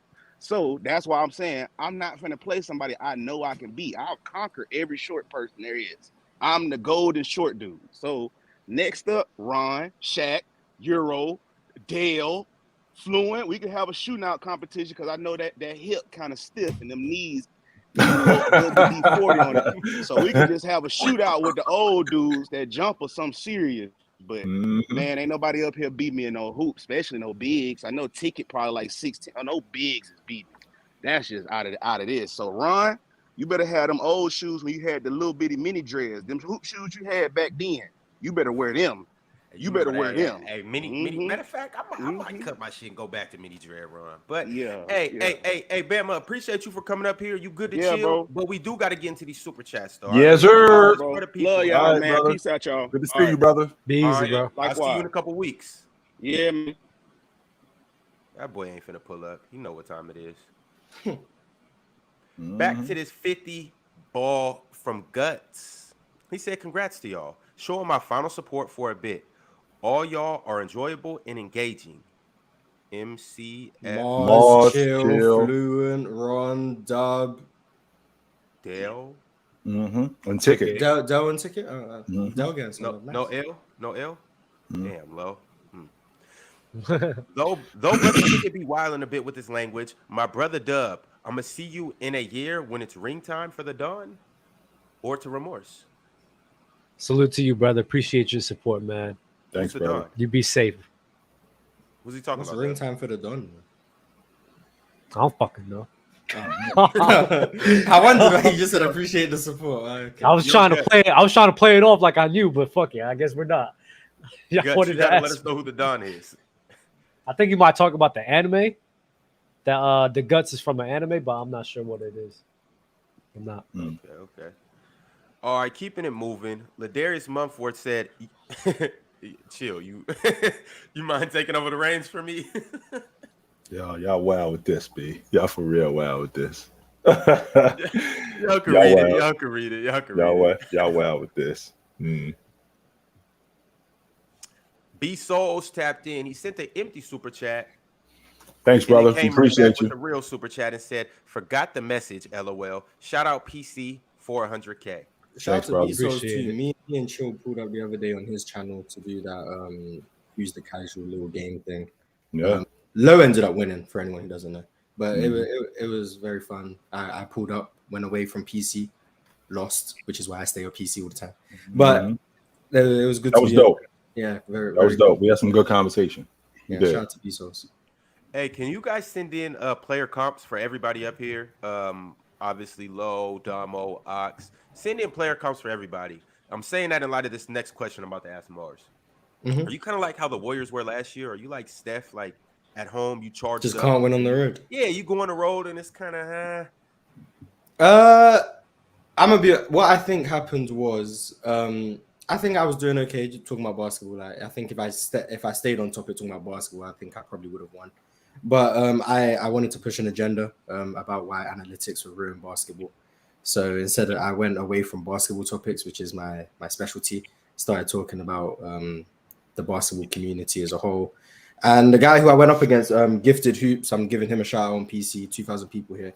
Look him up on YouTube. He's a small creator, but like he really knows the game. He went back and forth with Low. Some would say he should have won. So give him a lot of credit as well. Shout out to Gifted Hoops. He knows what he's talking about. There was a lot of people there who just like really knew the game. A lot of people I'd never met before. But you can see like the basketball community online, like even though there's a lot of people who aren't very smart, there's just as many who are also very smart and know what they're talking about. So shout out to them. But I think more often than not, if we're talking about strictly basketball, I'm a bet on myself more often than not. Home or away. I thought I had Low. Nice I thought I had him. You guys. I hated that you had Walk Top 5. I hated that so much. All right, fellas, keeping it pushing, moving along. Nuance with the super chat. He said, I have an idea. Might be dumb, but instead of the NBA Cup tourney, what about another bubble-like situation with fans for lower seed teams to showcase the young talent? Make it like an event to give the young guys TV time and confidence. We do have that already. It's called the 82-game season. You can watch these young guys wherever you want to watch them at. We already have that. We don't have to separate. I was going to say the same thing. We already have that. If you want to watch the young players play, go watch Charlotte play Detroit. Like, there's NBA League Pass. A coupon will be coming shortly to sportsfluent.com. We already got that. So, Alejandro Rodriguez, one of our GOAT members, actually, you can see at the bottom. He said, first time in the GOAT status, but mad love and congrats. Thanks, brother. Appreciate Word. it. Facts. Yo, go to JJ said you Josh Giddy. She messed with me today, remember but go to next week JJ she'll too. be effing Luda. Damn. All right. I'll take Josh Giddey. Josh Giddey, nice. More like George. Terrell Montgomery said, "Dub, Damo, and Chill takes the dub. Ticket, stay consistent." I mean, I already know. 1 million haters won't be dead. Forced to carry it. 7-time felon. What you doing with that? It's a catch-22. Either you lose or you lose. That's how it is with these dudes. Guts was talking about Luka. Right? He's a Mavs fan. That's right. I'm high on them. I'm very high on them. Next super chat from Kuzan said, "Did y'all hear what Ed Edwards said after this season coming up? He'll be a top 5 player. Do y'all think he could do it?" He can be a top 5 shooting guard. Top 5 player, boy. You asking a lot, my man. Yeah, top 5 player. You in the MVP conversation. Not only are you in the MVP conversation, your team is a lot better. So, I mean, you're asking a lot. And I think he could be a top 5 player at some point. I think he can get to that point, to be honest with you, but not next year. No. He ain't even going to be above Jalen Green. So. Marz, get off that Jalen Green stuff. All right, man. Well. Love. Wayne Go Crazy says, "Salute on 100K. Been here since 15K. Need OGs/panel collab for the milestone." In case you guys don't know, I guess it's about time to let the cat out the bag. We got a special 100K episode coming, not this Saturday, but next Saturday. You guys tune in. We gonna bring some heat for y'all. We got a major stream coming. That's July 22nd. You guys stay tuned for the special 100K episode. Hey, shout out to Dale too. I forgot to say Dale's name, man. Dale, you're crazy ass. Shout out to my boy Dale. Yeah, that's the only name you forgot to say. Yeah. For that 100K episode, Dub's gonna do something special for you guys. I know how to make Dale pop up. We can start talking about KD. Is Dub gonna do a live concert? Wait, what the fuck am I doing? I don't even know. Oh, Dub, we haven't talked about it yet. But I heard you were singing. They just making plans without even letting me know. What the hell you obviously doing something. You doing your John B stuff now? I don't fucking know. I guess. Are you still down? You guys aren't going. You're not going to want to miss this. I promise you. Tell them. Dub. I don't. Bubba know about 91 you, said, "Bron said, lucky for you because he knows haters wouldn't have shows to talk on because you can't have a show without talking about LeBron." It's dudes who built careers on James, like Skip Bayless, Brian Windhorst. These guys basically built their careers on James. You know what's so funny? You know what's funny though? These people complain about talking about LeBron. I don't know if you guys saw the episode when Chill and I had. He was the VP of ESPN Analytics, and they basically said 75% of the requests. These are ESPN Analytics. The VP said 75% of requests are for LeBron content. So of course there's going to be a lot of LeBron content. It's what you're asking for. Right. And y'all watch. Yeah, me and Dub spoke about this. We talked about that. People say we get mad on Open Gym because people say all we do is talk about LeBron, but then LeBron is what gets the most views. So like, that's what y'all want to hear. That's why we talking about it. Y'all it ain't like that. And then they leave the comment saying, "Oh, all you do is talk about LeBron." But if you engage in the content, that's what you're going to see more. Like you guys, if you just swipe, you won't see more of it. But when you engage in the content, you're going to see more LeBron James content. If you talk about Jalen Green, nobody gonna watch. Ain't nobody gonna care about that ticket. Nobody. Check this out. On my Instagram, it's different than my TikTok. It was just like basketball information. Right. I posted one video where LeBron James, it's a joke where he's closing his eyes on a free throw and misses. And it was at the same time playing Michael Jordan where he closes his eyes and makes the free throw. It was the first time I ever did anything controversial. 5 million views. Please don't tell me you don't care about that stuff because that's what you want to see. That's what you engage with. Dub and Marz, the only reason why y'all talking about James is because this is what y'all want. Y'all ain't talking about him if y'all don't want that. I don't like talking about him. I get bored of talking about LeBron. I mean, talking about LeBron is what made Troll Marz become a thing. Right. It was every day I was talking about LeBron. I was like, yeah, okay, I'm done. I'm just. But this is what y'all asking for, so this is what we doing. That's the reason. That's what created. That's what created ESPN Marz. That's what created. Hey, and then when you don't talk about them, they ask why you ain't talking about them. Yep. That's immediately talk about you call immediately ticket. Talk about immediately. Hey, look, as soon as we do a list, so hey, Fluent, as soon as we do a list, Chilltown, he ain't in it. Oh, Y'all some haters, man. Why you talking about LeBron? But as soon as you talk about you do a list and he isn't number one, oh my god, you just hate LeBron. Like, I can't people. I'm good. And I tell people all the time, like, this is just how contradicting people are, and they really don't understand it. And I tell Marz this on Open Gym all the time. They dictate what's gets spoken about. They dictate what's going to be popular, what's going to drive ratings, and they don't understand that. So instead of just acknowledging that maybe I'm the reason why this is a thing, they just want to blame everyone else. When it's like, no, wait a second. I'm the person liking it. I'm the person sharing it. I'm the person watching the whole video instead of just ignoring it. I'm the reason why this is so big. So shut the fuck up, stop complaining, and just stop giving attention to things you don't want to talk about. But you want to talk about LeBron James. There's an algorithm. There's an algorithm that gives them the content they want. Like, I looked at my TikTok because I get people saying, all you ever talk about is LeBron and Jordan. My TikTok is 15% LeBron and Jordan. So if that's all you're seeing, it's because that's all you're searching, right? Because there's a bunch of other stuff. Man. It's the algorithm. That's what they like, and they know that they like. Yeah, exactly. Stupid, man. Edward Ole, whatever it may be. Appreciate you, Edward. He said, Chilltown, Joe Mazzulla is a good coach, took the Celtics job 2 days before the season started and took them to the Eastern Conference Finals with Ime Udoka's staff. That's very impressive considering the situation he was in. Well, he was already on it. You were handed the keys to a Ferrari. That's what I was about to say. He was like, exactly. All you was told not to crash the car. That was it. Hey, some people are bad drivers. Don't go over speed limit. You know how to drive. You can ride in the passenger seat watching the whole time. Right. All you gotta do is take the wheel and don't crash. That's it. That's all it was. That ain't that hard. As a matter of fact, you could have gave that job to a lot of other coaches in the NBA. They wouldn't crash. Almighty Lambo said, according to the eye test, Kyrie is better than LeBron, and it ain't close. This is what I hate about it. This is I understand when Cho says he hates the eye test because of stuff like this. People don't understand what the eye test is. The eye test is not who's more aesthetically pleasing.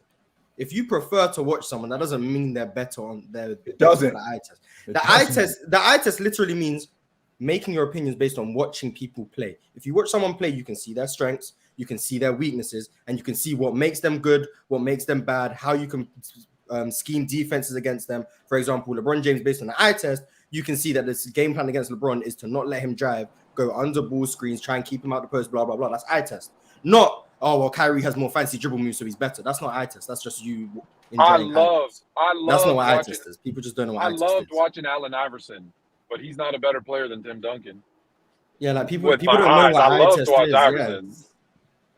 I can prefer watching like T-Mac for like enjoyment purposes, like who I like to watch.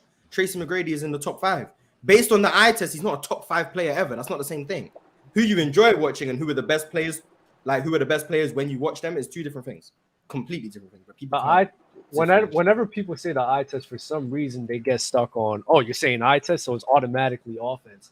No, eye test means you watching these guys' flaws, what they bring to the game, how they can manipulate teams, how they can control the game, how good of a defender they are as well. Like, these are all things that are part of the eye test. But for some reason, whenever somebody says eye test, they're immediately want to, oh, that means you have Kyrie or Carmelo or Tracy McGrady very high. No, that's not what the fuck we're talking about, bro. Yeah, watch them when they don't have the ball. Watch them when they don't have the ball. Watch them when the on defense, when the plays on the other side. Watch what they do then.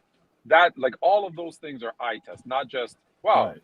Yeah, because it doesn't just show up on the stat sheet. You can't just look at a stat sheet and see how good someone plays help side defense. You can't see that. Like, you have to watch the game to see these things. And that's the big, like, the worst one is, like, for example, I don't use the accolade things. And then I'll have people in my TikTok comments, well, if you don't use accolades, that means KD must be the GOAT to you. Like, what? Like, there's no, like, if your basketball knowledge is the only reason Kevin Durant isn't your GOAT is because of accolades, you shouldn't be talking basketball, because that's the dumbest thing I've ever heard. There's no way the only reason KD isn't the GOAT is because of accolades. Like, no. Marz, a little bit of a correction. You can talk basketball, but no one should listen. Right. Yes. Everyone's allowed freedom to of talk. Speech. Freedom of speech. Yeah, everyone's allowed to talk. Yeah. Hey, I don't know, Marz. Oh, my bad. Go ahead, Chill. I know I bring up Olajuwon a lot, but I'll watch Olajuwon rebound in traffic. And when I'm watching him rebound in traffic, I'm thinking about, well, how does that speed the game up for his team? And how does that make his team better offensively? I'm not just watching him rebound in traffic and go, wow, he's an awesome rebounder. No, I'm not thinking that. Almighty Lambo cleared it up. He said my eye test comment was made about what Leaf said yesterday. Yeah, I wasn't coming at just this guy. It was just like that comment led me to want to talk about the eye test in general. I wasn't just coming at him. I apologize. But it just led to the tangent. So my bad. Stop with your agendas, Marz. Oi. Yeah, my agendas is what makes me be losing debates. That one time I'm helping you. Yeah, thank you. Wisdom Warrior said to the OGs that watched Muggsy, a 5'3" guy, getting drafted 12th overall with a 14-year career, how the hell did he do it? Is he PFP one of the best? To be honest with you, yo, to be honest with you, how he did it would work. All of his strength was him being a defender and a distributor. That was his strength. Picking up full court, being a pest. And he did that his entire career. Now, I know you might think, yo, he's so small, teams just want to just post him up. No, it wasn't that. Because he was so fast. Defensively, he knew where to be. He knew how to time dribbles and how to rip guys. And it's really difficult when you got a guy this big covering you, right? You got a guy this big covering you. It's really difficult to handle the basketball. He picking you up full court. He knows how to get in between the defense. He knows how to get guys involved. And it doesn't take long, to be honest with you. As a ball player, I don't care how big or how small you are. It doesn't take long to recognize when somebody can play. And the reason why Muggsy got the respect that he got was because he was recognized right from the beginning. This dude could play. And one thing about defense, don't underestimate his athleticism too. Right, like, he was already. He was really quick. He was really strong. People don't realize how strong he was. Yes. I mean, just look at his legs. I mean, Jesus Christ. But yeah, low man wins on defense. So I mean, he's already like down here. So if you're putting the ball on the floor, like he's on the floor. So he was just very pesky, and I give him a lot of credit for being able to sustain a career at that size. Marz, did you know that Muggsy has the best assist to turnover ratio in NBA history? That's crazy. I didn't know that. Not know that. I knew like he was getting like a lot of assists. I think he averaged like 8 assists a game or something like that. Yeah. But shout out to Muggsy Bergs, man. Shout out to him. Very 14 years. To me, that's one of the most underrated like things for a hooper, especially a point guard. You obviously got to say especially a point guard, but just a hooper in general. That assist to turnover ratio is crucial. Like shout out to all those little guys: Muggsy Bogues, Spud Webb, Bama. Shout out. Earl Boykins. Moving along. To Quay White with the super chat, he said, "I'm sorry if someone in any sport plays for a quarter of a century and is playing at the top 10 to 15 level for 20 of those years. I don't know how they aren't the GOAT." How you play it for a quarter of a century and win 4 times? Well, he can say, hold on. He might say the somebody else might come up. They might not feel the same way. So, I mean, like I said, bro, at the end of the day, man, it's just all about. Hey. All I'll say to that is this. I know it's not a quarter of a century, but there's a player who played in the NBA for 10 seasons. And I guarantee you're not putting him over anybody that played 5 seasons because his name is Michael Ruffin, and he had more personal fouls than points per game. Okay, just because you played something a long time doesn't make you good. It's all the other stuff that makes you great. Shout out to Michael Ruffin. Gio with the super chat said, "Year 25 LeBron's comp is a less athletic Julius Randle." Marz, would you like? Is Julius Randle? So you figure what will not be playing in the league? Jesus. That's what I'm about to say, Marz. What year are we in right now? So we just finished year 20. So 5 more years. Is Julius Randle going to be? Because Julius Randle is in year, I think 9 right now. Is he even going to be in the league in 5 more years? Yeah, stop that. He'll be in the league. So stop that. He probably will be, and the issue I have is with this new 65 game. He'll be on the no. Julius Randle's going to have like 5 All NBA selections in his career. He'll be on the end of an extension. That's what he'll be on. That'll be like his last year of his extension. Julius Randle's going to end his career with like more All NBA selections and like in 10 years from now. In 10 years from now, the context bends that we're going to have to deal with because of these awards, how they're going to be distributed over the next decade, is going to be nasty. No, it's going to be It's going to be deserving because if you don't play the game, you shouldn't get the awards. Which is a fact, Ticket. 100%. If a guy plays 64 games and Julius Randle plays 65, he should get nod over the guy because of one game. You should get to that 65. You know, if you got to get to 65. Listen, once they put that number out there, most guys gonna get it anyways. Most of these guys, because their contracts, their money incentives, Not if they're hurt. Watch how many more guys get to that number now. There's going to be less load management for more of those games, and more of those guys are going to want to hit that number. They're going to want that for contract reasons. I mean, unless you're a guy like Kawhi Leonard, he don't care.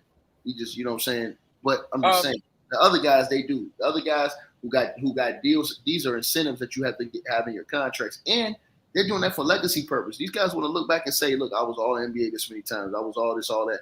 They're going to play more games now. That was a great rule to put in. Mm-hmm. Did they set the number? Did they set the number at 65 or a percentage of the season? No, 65 games. 65 games. You know there's going to be a lockout or something else at some point, right? Nope. Are they going to just adjust it those years? 65 games. 65 games. How long does this new CBA last? 9 years. Well, he ain't going to have no lockout for 9 years. LeBron will still be here. They signed a 9-year deal. LeBron will still be playing. Yeah, LeBron will still be here. Just A30 chugging PEDs. with the crazy. Ace 30 with the super chat. He said the idea of punishing any player for the era they played in is stupid. What is a player supposed to do? Time travel? No, we're not punishing them. We just telling the truth. That's a difference, Ace 30. And that's your way of dissing me without saying my name. But it's a difference in between telling the truth and punishing. If me and Chilltown trying to get to the same goal, but for me to win, I got to run 5 miles. But for Chilltown to win, he only got to run 1. That's not fair. Especially if we both in tennis shoes. We should, in my opinion, it should be fairly similar to the same of what we had to do. 7 years. You know what I'm saying? Not 9. I'm sorry. But they weren't in the same shoes. No. I'm saying, man, shut up, Marz. They won. No, they won't. They was not in the same shoes. I mean, if you want to, you could very easily argue Bill Russell had it harder than Michael Jordan. You could very easily argue. Yeah, I think he was comparing about the one round to get to the finals versus the other. Yeah, but you can't blame. The point is, though, that's not Bill Russell's fault. But that's right? easy. That's No. But it's not his fault. But it's not his Okay, fault. so why didn't Michael Jordan win a chip while he was coaching? I'm just saying, y'all, hold on. Let's stop acting. Let's stop being jackasses and going against Ticket and acting like what I'm saying doesn't make no sense.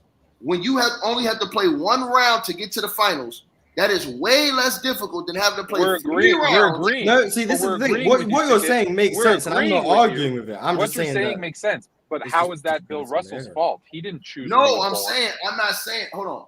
I'm not saying it's his fault, but I'm saying we got to use that in the argument, bro. Yeah, the argument has to, like, in order to not have Bill Russell as the GOAT, some of the argument has to be diminishing the era in which he played. Because of the way it was set up. I'm not saying it's wrong to diminish his era. I'm saying in order to make the argument against Bill Russell, no. That's not the only reason I can make the argument. I never said that was the only reason. I said some of the argument. Okay, off his game alone, if you took everything else off the table, forget the eras, forget everything else. Their games, he don't match up to Mike. Period. Does anyone from the 60s match up to anyone from the 90s? I gotta think about that. Hey, I got a message. Jalen, you being sued? That's called evolution. Jalen Carter, you being sued? Damn, what Jalen Carter do? Jalen Carter's being sued? Oh no, my bad. This is from Jalen Carter. You can't. Yeah, you can't sue people in Canada. It's not like the U.S., so it's probably. It says it's Jalen Carter from Florida. I got the wrong message on my phone. I'm about to say Jalen Carter can sue. Ricky Tan. Maybe it's Tim Duncan suing him for slander. Maybe. Yeah, you can't do that in Canada, so he's safe.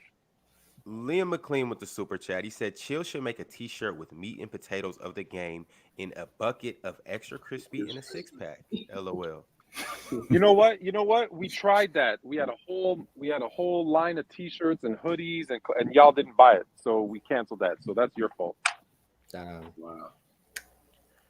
TMF Willie said, Ron got to stop with the TikTok motherfuckers coming up here. Laughing my ass off. I think Jordan is better, but mass argument is horrible. Bron is that guy. Put some respect on his game. Casual. But his IQ just isn't that good. Put some respect on what? His name. Colt with the super chat said, Marz, I'm glad you said it. Dudes will use rings and winning argument for anyone but Bill. Hate better, Mass. Hey, Ron, no disrespect. Savannah was up there looking like a snack last night. God, oh. Man, she was looking tough. Hey, I ain't y'all for real laughing. That is a beautiful woman. You got a beautiful family, bro. God damn, that woman is not hard. That ain't gonna snap, bro. I'm talking about with the caramel on top and everything, dog. I don't talk about a man's wife. I don't want to either, but God, that woman is not.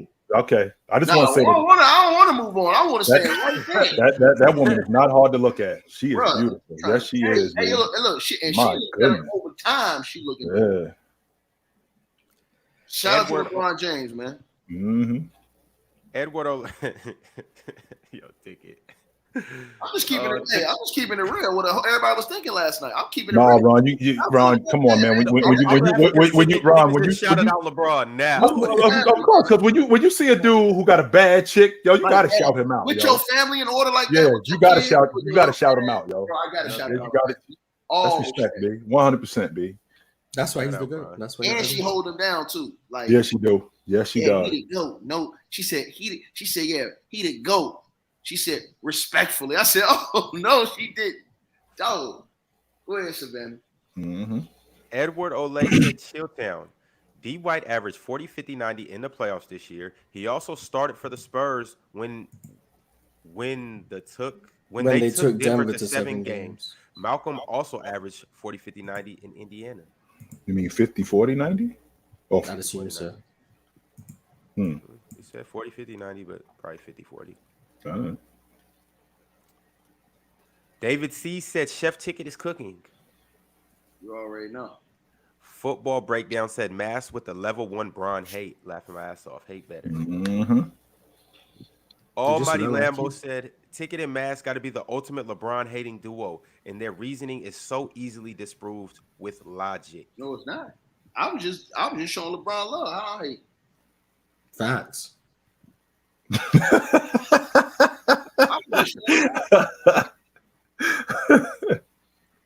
It's just Jose said Ticket has the perfect name because even when he's wrong, watching the rest of the panel lose their mind to his commitment is entertaining. Dub, mans.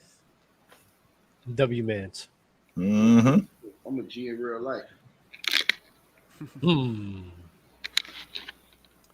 Snowbird Sneaker said, "What up, PC crew? What position in basketball do you guys think is the hardest position to play in today's NBA?" Probably a shooting guard or small forward, because the way I think about it is the amount of defense that you have to play with the guards that you have today. It's like that's hard as shit to do, in my opinion. So the hardest to play is a center. Because I agree. I was about to say the big guy because I got a couple. Go ahead, Ticket. The level of mobility you need to play this. It's an instinct position, and now they've changed the game so much for centers. It's like, bro, if you can't stretch the floor and pick a pot, your ass can't get on the court. So to me, that's the hardest position now, because now you're making all the big men change what their game used to be from being a post up back to the basket guy to now they all got to be stretches to even get on the court. The college player. Agree. The college player of the year, they told him to go back to school. Yeah, that's crazy. That's crazy. The game's changing for bigs, man. Yeah, y'all right on that. Haircut. I was just speculating. I'm not gonna lie. Now, Doug, this all can change if another Shaquille O'Neal comes to the draft. If you get another Shaq that's coming in just yamming on dudes, destroying everything, he gets number 1 overall pick, comes to the league and changes the face. Now everything changes. But you ain't finna see no Shaq no time soon, in my opinion. No, neither. Roger J came through with an empty super chat, but then he followed it up by saying, "For next week, W. Champagne on 100K celebration. Salute." Salute, bro. Can't wait to bring out the champagne for that 100K episode. Boogie with the super chat. He said, "With all you guys' logic, why isn't Tim Duncan in the GOAT debate? By the way, Chill is a fraud." He is top he is in the debate. Did you not watch Fluent and Chill? We went through that entire thing. He's just not over Bill Russell, but he can be in the conversation. T Wolf 2486 with a quick super chat to reply back to that. He said, "No, Chilltown is goated." Thanks, brother. Thank you. Chilltown great. M8NKA said, "Dub, Congrats on the big 100. Love y'all. What player got y'all into the game?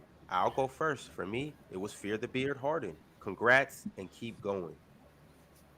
Hard. What was it, Marz, over there in Europe, over there in England, that pushed you to that?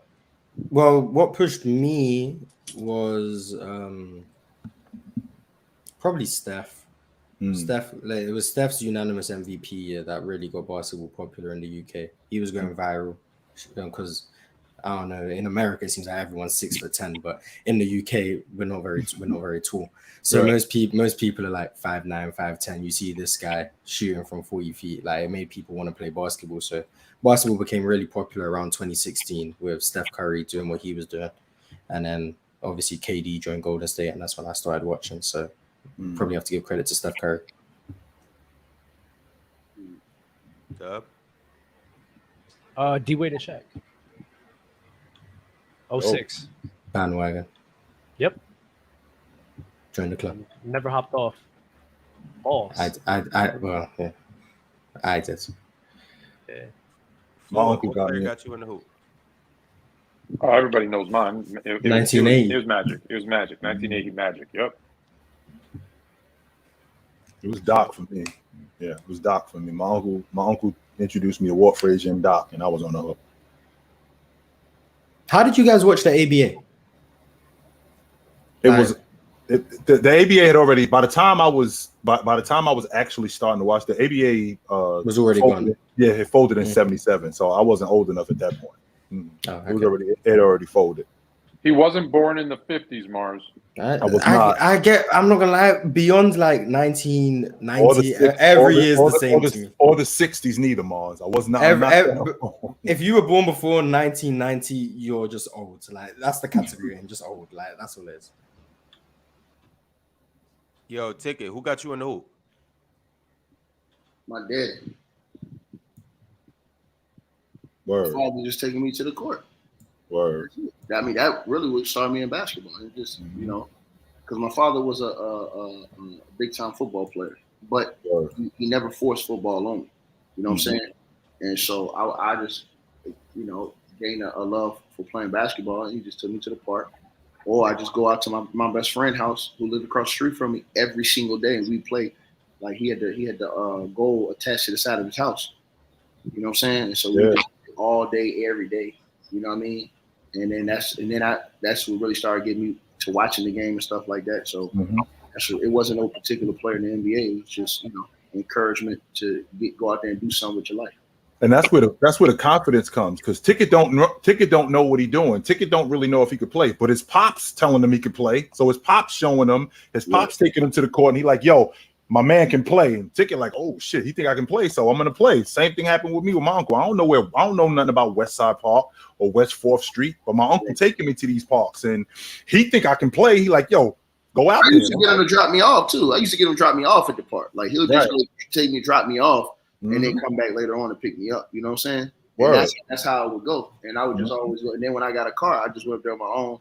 But by then, I had already been into the game, man. It's just love for the game, bro. You know what I'm saying? How many hours? I want to shout out. Oh, go ahead. What?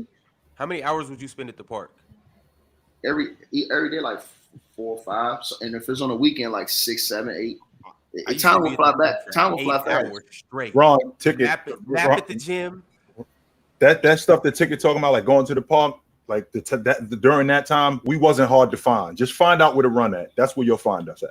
We was not them dudes in the streets. We just find out where to run at. Wherever park is at, that's where you'll find us.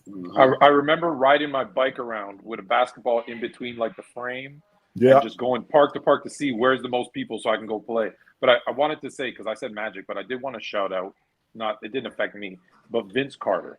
Because Vince Carter did make basketball in Canada become super popular. And, like, I think without him, Toronto might have ended up like Vancouver. They might not have a team because they were really bad. So I want to shout him out. Perfect Fluent. You ain't lying. He was the perfect person for basketball out there with his showmanship. Vince did a lot as far as put that on him. His jersey should be retired. He should have a statue out there. Like, he did. Yeah, he was a big deal, y'all. True Believer 616. Oh, actually, I want to answer that question. For me, it's easy. It was Michael Jordan in the 90s. Jay. But True Believer 616 said nobody is faulting Bill Russell for his era. The grind of the game was just not as long as in the 90s. We rank players who went through the toughest grind higher. That's it. Bill Russell went through the toughest grind of anyone. I'm sorry, he did. And I don't know what to say. And if that's the case, I mean, the first round was best of 5 until what 2004. So I mean, everything beyond that is a tougher grind than it was before that. So I guess we have to put LeBron James. I mean, he's higher. He played in an era where you had to win 4 out of 7 in the first round. Michael Jordan didn't do that. So Well, his first few years, Jordan grind didn't do that. No, there were years Jordan had to go 7 in the first round. It was 5 at one time, then it changed back to 7. It went to 7. So I mean, he did play like that, and he did win like that. Did he do that for his whole career, like LeBron? No. But then again, Yeah, it sounds like his grind was tough. Hold on, Marz. Hold on 1 second, Marz. Hold on. I don't want to get back into this, please. No, Just say Bill Russell's the GOAT. Listen, we have 30 minutes, man, and we still gotta give the title. Bill Russell had the toughest grind. Bill Russell had the toughest grind. He want to get his shit off and then say it's over with, so he won, right? No, I just think we should all agree that Bill Russell like that. We just don't have to debate about everything that we say, man. We should just call Bill Russell the GOAT and call it a day. That's what I'm saying. Marz, did you talk to him? These nuts.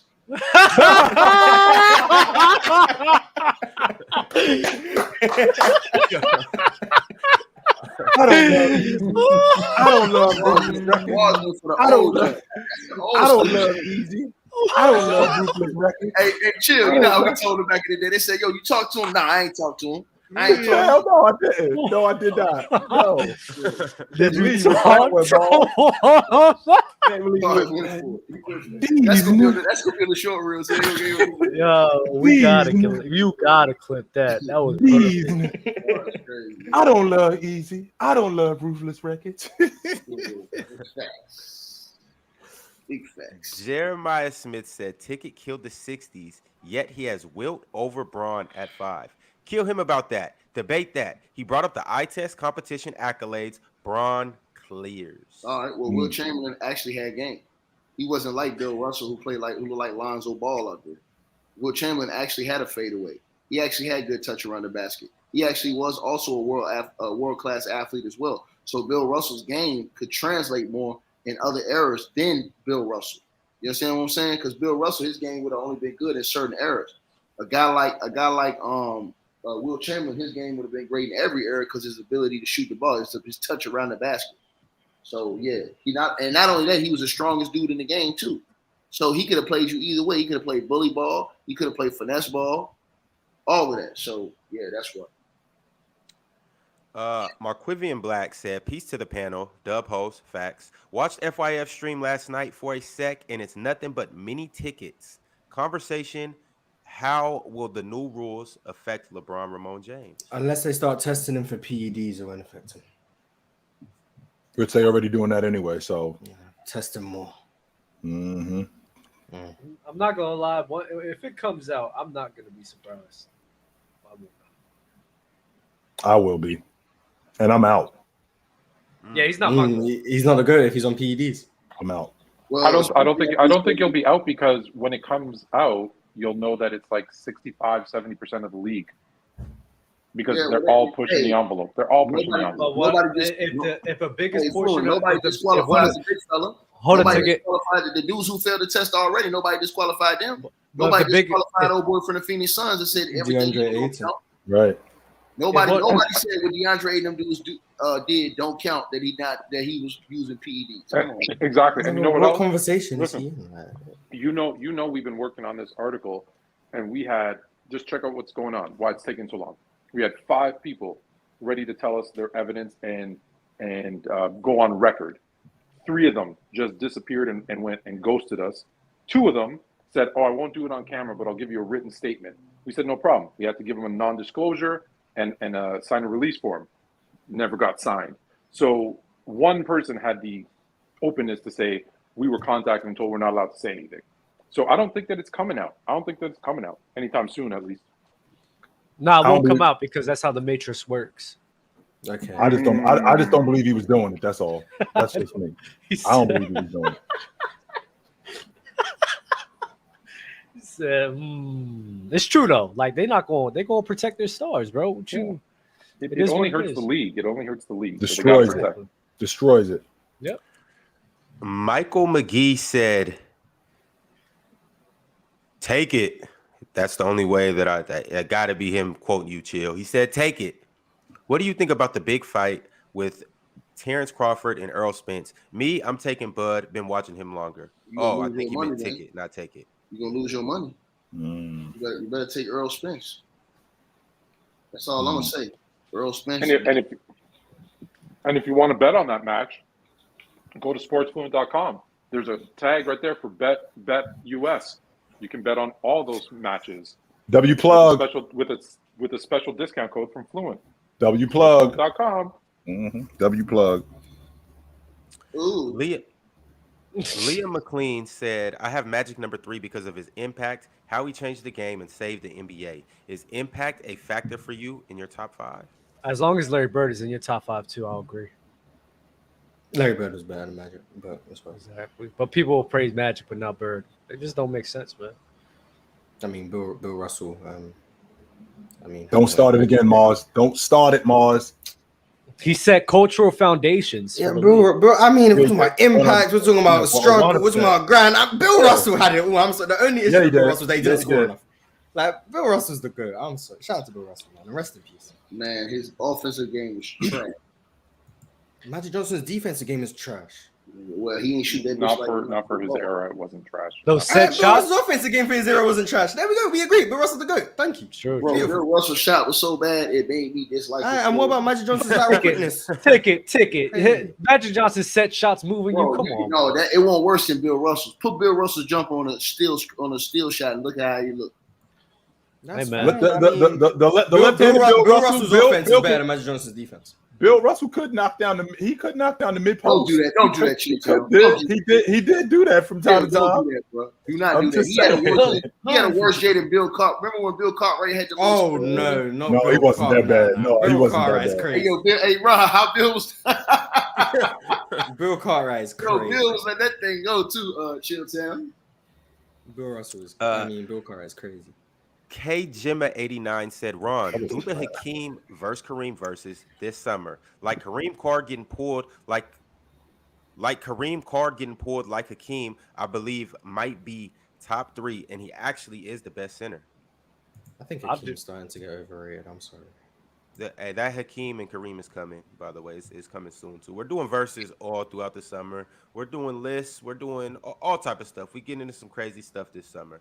And speaking of crazy stuff that we're getting into this summer, y'all don't forget, we're still gonna do that PC versus FYF, and I'm pretty sure it's coming the first weekend of August, and it's probably, I think it's August 5th.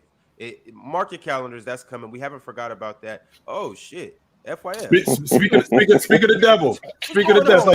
It's like Candyman. Like you say his name 5 times and he just pop up. Where'd you come from? That's how it always be. Man. That's what happened. You say his name. This is why people say the show is scripted. Vaughn, I'll see y'all at Open Gym. Peace. Nah. Damn, Congrats. This is what happens. You say his name 5 times like Candyman. He just show up. Congrats on the 100K, man. Y'all we in the house. Thing.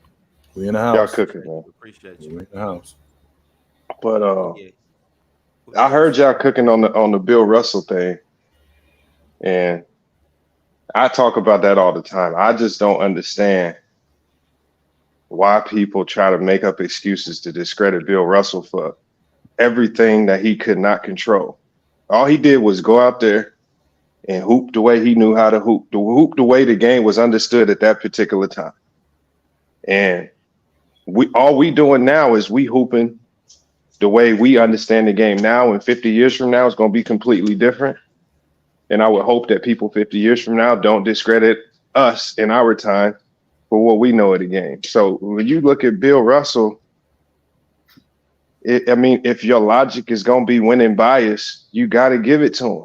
That he won, he dominated winning, and he did it. He did it every which way. Like if y'all talk about running from the grind and switching team, he didn't do that. He got drafted to a team. He stayed loyal.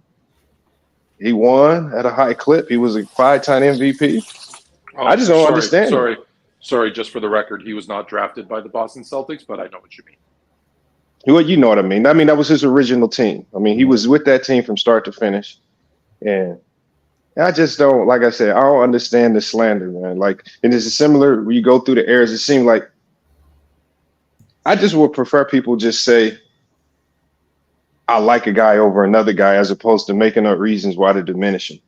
You know, with the Steph Curry AI thing and all these other, just say you don't like a certain guy. Because when you make up narratives and when you completely change your logic and throw your logic in the trash can for certain players, it just make you look inconsistent. Or if you just prefer others. Like, for example, when I talk about like my top 10 or I talk about great players, my preference is bigger guys. And that's because of how the game was and how the game always is. So when I know that sounds wild, but big men, big guys. So when I talk about big guys, that's who I preference because that's what they did. I mean, these guys were the best players in the game. So, I mean, and that's not to slight the other players. That's not to slight smaller players. It's just that throughout the history of the game, big guys were the best players in the game. But it's hard. Not everybody is able to do that like you do that. I do that when I say, hey, if it's a close one, I'm going to pick the Laker over the Celtic every single time because I'm a lifelong Laker fan. But I can admit that about myself. But not everybody can do that. That's the problem, maybe. No, but that's all the lists are. That's why when I tell people, I was having a conversation not too long ago. I said, if we have a top 10, I feel like when you like, for example, if you're talking about the top 15 greatest players of all time, I feel like there's a general list of players that just should be in that conversation. However you rank them is going to be about bias. You know, if you want to bump a guys like a Kobe up to 6, that's your Laker. That might be your Laker fan bias, giving him a little bit of elevation. He belongs in a certain range, but where you start to categorize him and rank him on your list, that's just all bias on what you like about the game. And that's why that's why I say I much rather appreciate people just being honest about the bias. Just say I prefer guys like Scottie Pippen. That's just my bias. Defensive guys might be one of the reasons why I like Bill Russell. That's not everybody's MO, but it is what it is. Yeah. All right, fellas. Keeping it pushing. Potato Man said Marz needs to be a politician. His hoodie makes him relatable. His accent is sexy, and his logic is much needed in the political sphere. I don't talk about stuff that I don't know, and I don't care to talk about politics because it's not something I indulge in. It's something a lot of people should actually do. If you don't know something, just shush. I don't talk about stuff I don't know. Like when we spoke about the boxing earlier, I just stayed quiet. I don't know nothing about Earl Spence and Crawford. I don't know, so I'm just not going to say anything. And politics, I definitely don't know anything, so I'm not going to talk about it. Like, it's okay to say that you don't know. Speaking of boxing, Marz, you remember you had a boxing take on here? Oh yeah, Mike Tyson's overrated. Yep. Oh, you said Ali was overrated. That's what you said was overrated. I said both of them are overrated. I said both of them. And one more too. Who else did I say was overrated? Floyd Mayweather was overrated. Yeah. I don't know if I think Floyd Mayweather was overrated. Mike Tyson and Muhammad Ali, yeah, overrated. You're right. No, you'd be right. You'd be right about Floyd Mayweather. He just said he don't know nothing about boxing, so we good. Exactly. They are overrated though. Mamel Dadon said they say the 100K is the hardest, so we only up from here. Congrats on 100K. We're on the GOAT, by the way. Thanks, brother. Appreciate it. Michael McGee with a couple super chats. He said, how good was Jermaine O'Neal, and would he have been an all-star in today's game? I think so. Yeah, one of the best 4 men in the game. He can knock down the mid-range, clean glass. He could defend with the best of them. He wasn't as athletic as the 4 men are today, but I still think that he would be really viable in today's game, simply off the strength of his ability to rebound and his ability to knock down mid-range shots, because how the game gets stretched. And he could guard on the wing too. And he was one of the better interior defenders in the game. He never made an all-league defensive team, I don't think, but he was one of the better interior defenders in the game. It's very simple. If Julius Randle's an all-star, Jermaine O'Neal's an all-star. There you go. It's health. If he can't stay healthy, he would be. It's hard to know how good he could have been if he just stayed healthy. He didn't start breaking down till what are we in? I think he didn't start breaking down till like 07, 08, something like that. Like up until that point, I mean, he was pretty healthy. That's when he started breaking down, like 07, like around year 11. And then he had a slow start to his career on the bench at Portland. So he was Portland. behind all them other bigs. Rasheed Wallace in particular. Just buried on the bench. Another He was nice though. Hey, is Jermaine O'Neal better than Bam? Offensively, yeah. Defensively, he's not. Overall, I don't All know. around, I who think would you guys Bam. I think Bam in today's game, I'd rather have over Jermaine O'Neal. Just because. Yeah, because he handled it. He can handle it in transition. He can handle it more in the half court. I think Bam is a better passer than him. I would take I would take Bam over Jermaine O'Neal in today's game. Okay. Colt with the super chat said nobody is faulting Braun for 2011. The man has 9 more finals to talk about. Ticket was on Jimmy's sack, and Damo called this pathetic. Bill Russell made 12 finals. How many times he lost, Marz? 1 time, and it's because he wasn't healthy. And he says that's the biggest regret of his career that he couldn't play. Would it have mattered though? It wouldn't even have mattered. He could have went 13 for 13. People would have discredited his championships today. It wouldn't have mattered. It don't matter, man. So Bill Russell lost 1 playoff series when he was healthy, and somehow he gets discredited. It's crazy. That's why I say people gonna make up a reason. If they don't want somebody in their top 10 list, they gonna make up reasons. No matter how good the case is, they will make up. We see it with LeBron. We see it with Jordan. We see it with Kobe. People are just gonna find reasons to lower guys on their list if they really desperate to find something. Cedric Adams said, "Where's Tony Allen all-time defensively?" Unranked. Tony Allen got that tag because of what Kobe Bryant said about him. That was it. Tony Allen is lower than you think. That's where he's ranked. Yeah, he was an awesome defender, but because of what Kobe Bryant said about him, that made it elevate a little bit more. But Tony Allen was a damn good defender. Was he an all-time great defender? No, I'm not going that. And because he dove on the floor saying first team all defense. Hey, is on-ball defense overrated kind of in the NBA? Is it as impactful as people say? I'm gonna start to say no way on-ball defense is overrated. Only because who really is able to do it. So the more you could do it, the more beneficial you are for your team. The more you could keep people out the paint, the more pressure you could put on an offensive ball handler or anything like that. I think that goes a long way. I'm saying that like if you got elite on-ball defender, I'm just gonna go high pick and roll until you get up off me. Well, and you really nullify from that point forward. But no, and I agree that on-ball pick and roll that alleviates a lot of ball pressure for guys. But I'm gonna go straight to an example that happened. Yeah, it was a couple years ago, but it was on the highest stage with a guy like Drew Holiday. What he did to Chris Paul and Devin Booker in that finals, we give Giannis a lot of credit, and we do give Drew a little bit of credit for this, but he deserves more because he single-handedly really turned that series around by just basically turning up the pressure on those two. Taking those two off the ball. He had Devin Booker in the corner and Chris Paul not really wanting to run the pick and roll. So that's what, if it was more guys like that, then the game would be completely different. And on top of that, if you were able to put hand checking in the game, we would be watching a whole different game. It would be the game would completely change. So I mean, but Ryan, guys still hand check though. Guys still hand check today. No, they do, and they get called for fouls. No, they don't. Yeah, they do. They don't. Sometimes. No, they don't. Like the refs really kind of pick and choose when they want to call it, but for the most part, you can literally go to almost every NBA game they played last year and see multiple examples of guys hand checking physical defense in it. Like refs, normally refs don't call it until you put 2 hands on the guy. Once that second hand touches the guy, but they will allow you to use that 1 hand.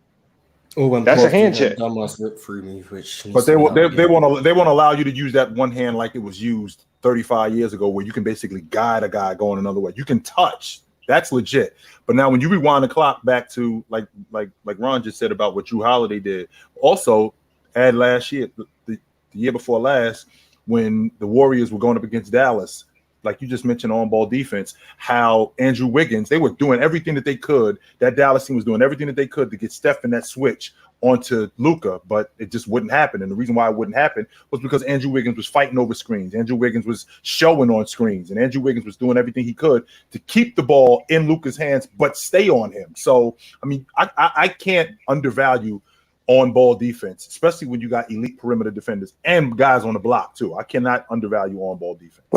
But didn't the hand check only affect guys that was like back to the basket guards? Like nobody was hand checking Kenny Anderson. Nobody was hand checking Isaiah Thomas.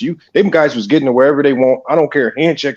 The guys that could face you up and attack, there's no hand check to stop them. That's proven. Yeah, all the guys that could face But if you could put you're right. It obviously people in the post, it affected more because they were more stationary. But if you can get up into someone and put two hands, a forearm, and direct them like to the left, to the help defense, to whatever, that is something that you can't get away with today.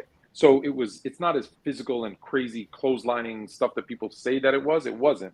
But I'm telling you, if you like, I always tell people my example is the way that I loved coming up is from the right, and I'd cross over left, take a big step and shoot. And that's how I got my spacing for my shot, always right to left. So if you knew that about me and you put your hand up or your forearm up into me on the left side and forced me to go right, that put me in an uncomfortable position and it changed my play. That's what we're saying about with hand checking, because you could control where you wanted that person to go more than when you can't. It doesn't mean all of a sudden it was all. But there's no examples of anybody that you lit. Like I don't see any real tangible examples of a guy that used a hand check to completely control a good face-up ball handler in any era. That's not true. I never seen it. I mean, I never seen it. Well, I did. I saw it in the 1994 finals when I saw Derek Harper hand checking Kenny Smith, and he couldn't do anything with it. It wasn't until Sam Cassell. Kenny Smith was a back to the basket guard. Kenny Smith wasn't a face-up attack you type of guard. Yes, Kenny Smith was not going to put the ball on the. He was not going to put the ball on for an attack. That's not true. FYI, Kenny Smith was one of the best downhill guards in the game at that point, 100%, and finishing at the rim. And Hitman, and as the starting point guard for the Houston Rockets, Derek Harper would put his hands on him and basically guide him. It wasn't until Sam Cassell came along, who was basically punching that arm and punching that hand off of him, that Kenny Smith realized that, I can do that too. But before that, Kenny Anderson, as good as Kenny Anderson was as a ball handler. Hold on, Kenny Anderson or Kenny Smith? Kenny Smith, I'm talking about. But Kenny Anderson, as good as Kenny Anderson was as a ball handler, you couldn't get close to him. That's the difference with Kenny Anderson. Isaiah Thomas was getting hand checked. Dennis Johnson was putting hands on Isaiah Thomas all the time. Michael Ray Richardson did the same thing with and he couldn't stop him. Yes, he could. He was slowing him. It wasn't like Isaiah Thomas was 35 a game. Isaiah Thomas was 18, 19 a game. The hand, like you would gauge a good ball handler. A good ball handler wants to feel where you at.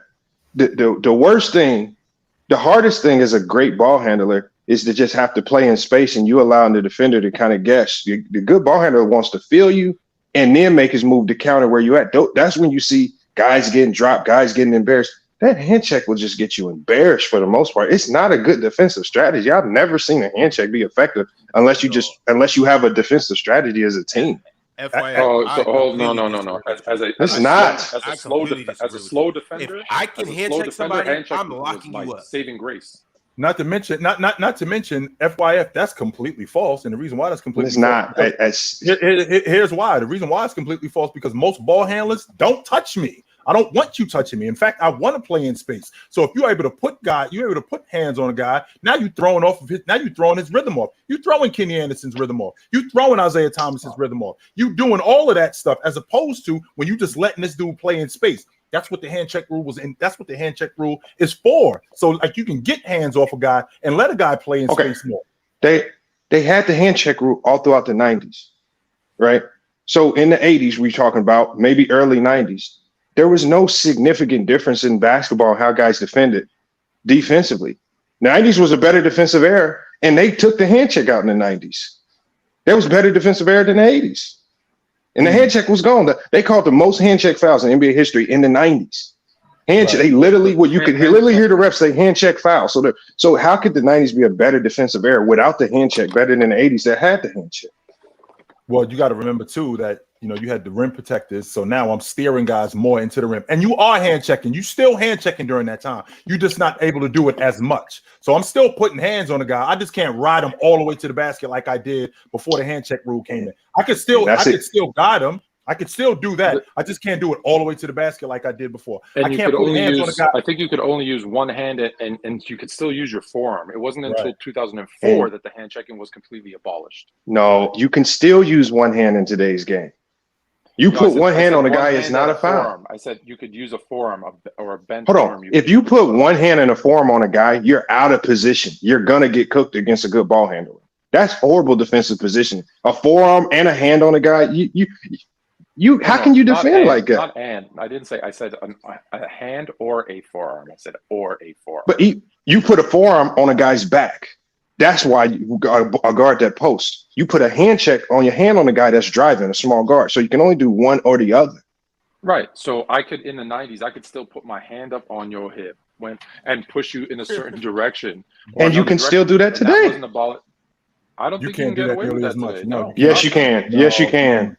Yes, you can. You gotta show me an example. Yes, you. Hey, look, sometimes refs miss calls. There's a difference between getting away from case, something. Bro, and that's a being lot allowed of to missed do calls. Right, like you can take 5 steps today and dunk it. It doesn't make it legal. We're talking about the hand check. It's designed. Remember, the way it's called today, refs really won't call it until you put that second hand on the guy and you holding up his progress. Now, if that's what you want to say guys could do in the 90s, where they could grab you and pull you back and hold you, if that's good defense, that's just a foul. That's why they took it out the game. Grabbing a guy and holding him back because he's beating you off the dribble. That means you don't know how to move your feet. No, that's not true. Because I could still move my feet and have an advantage with my hands because I did that. I 100% did that. Jordan did that 100%. Alvin Robinson did that. Michael Cooper did that. All of these guys did that. I just can't do it as much. And now I got to find different ways to still implement that without being called for a foul. That's why that's why guys still were hand checking. They just weren't doing it as much. And they just weren't, it just wasn't as out in the open. You might have got the whistle blown on you, right? You might have got the whistle blown on you, but that doesn't mean that I'm just going to completely stop doing it. And they didn't completely stop doing it. That still was going on. Hey, I think these guys just got better, and the hand check is not as effective because you got more guys that know how to really handle the rock, and you really gonna compromise yourself if you out there just recklessly hand checking and you getting yourself out of defensive position. Hand check was never a good strategy against good hoopers. It was good strategy against back-to-back. You know what? Consider it Never like good the strategy. bump and run.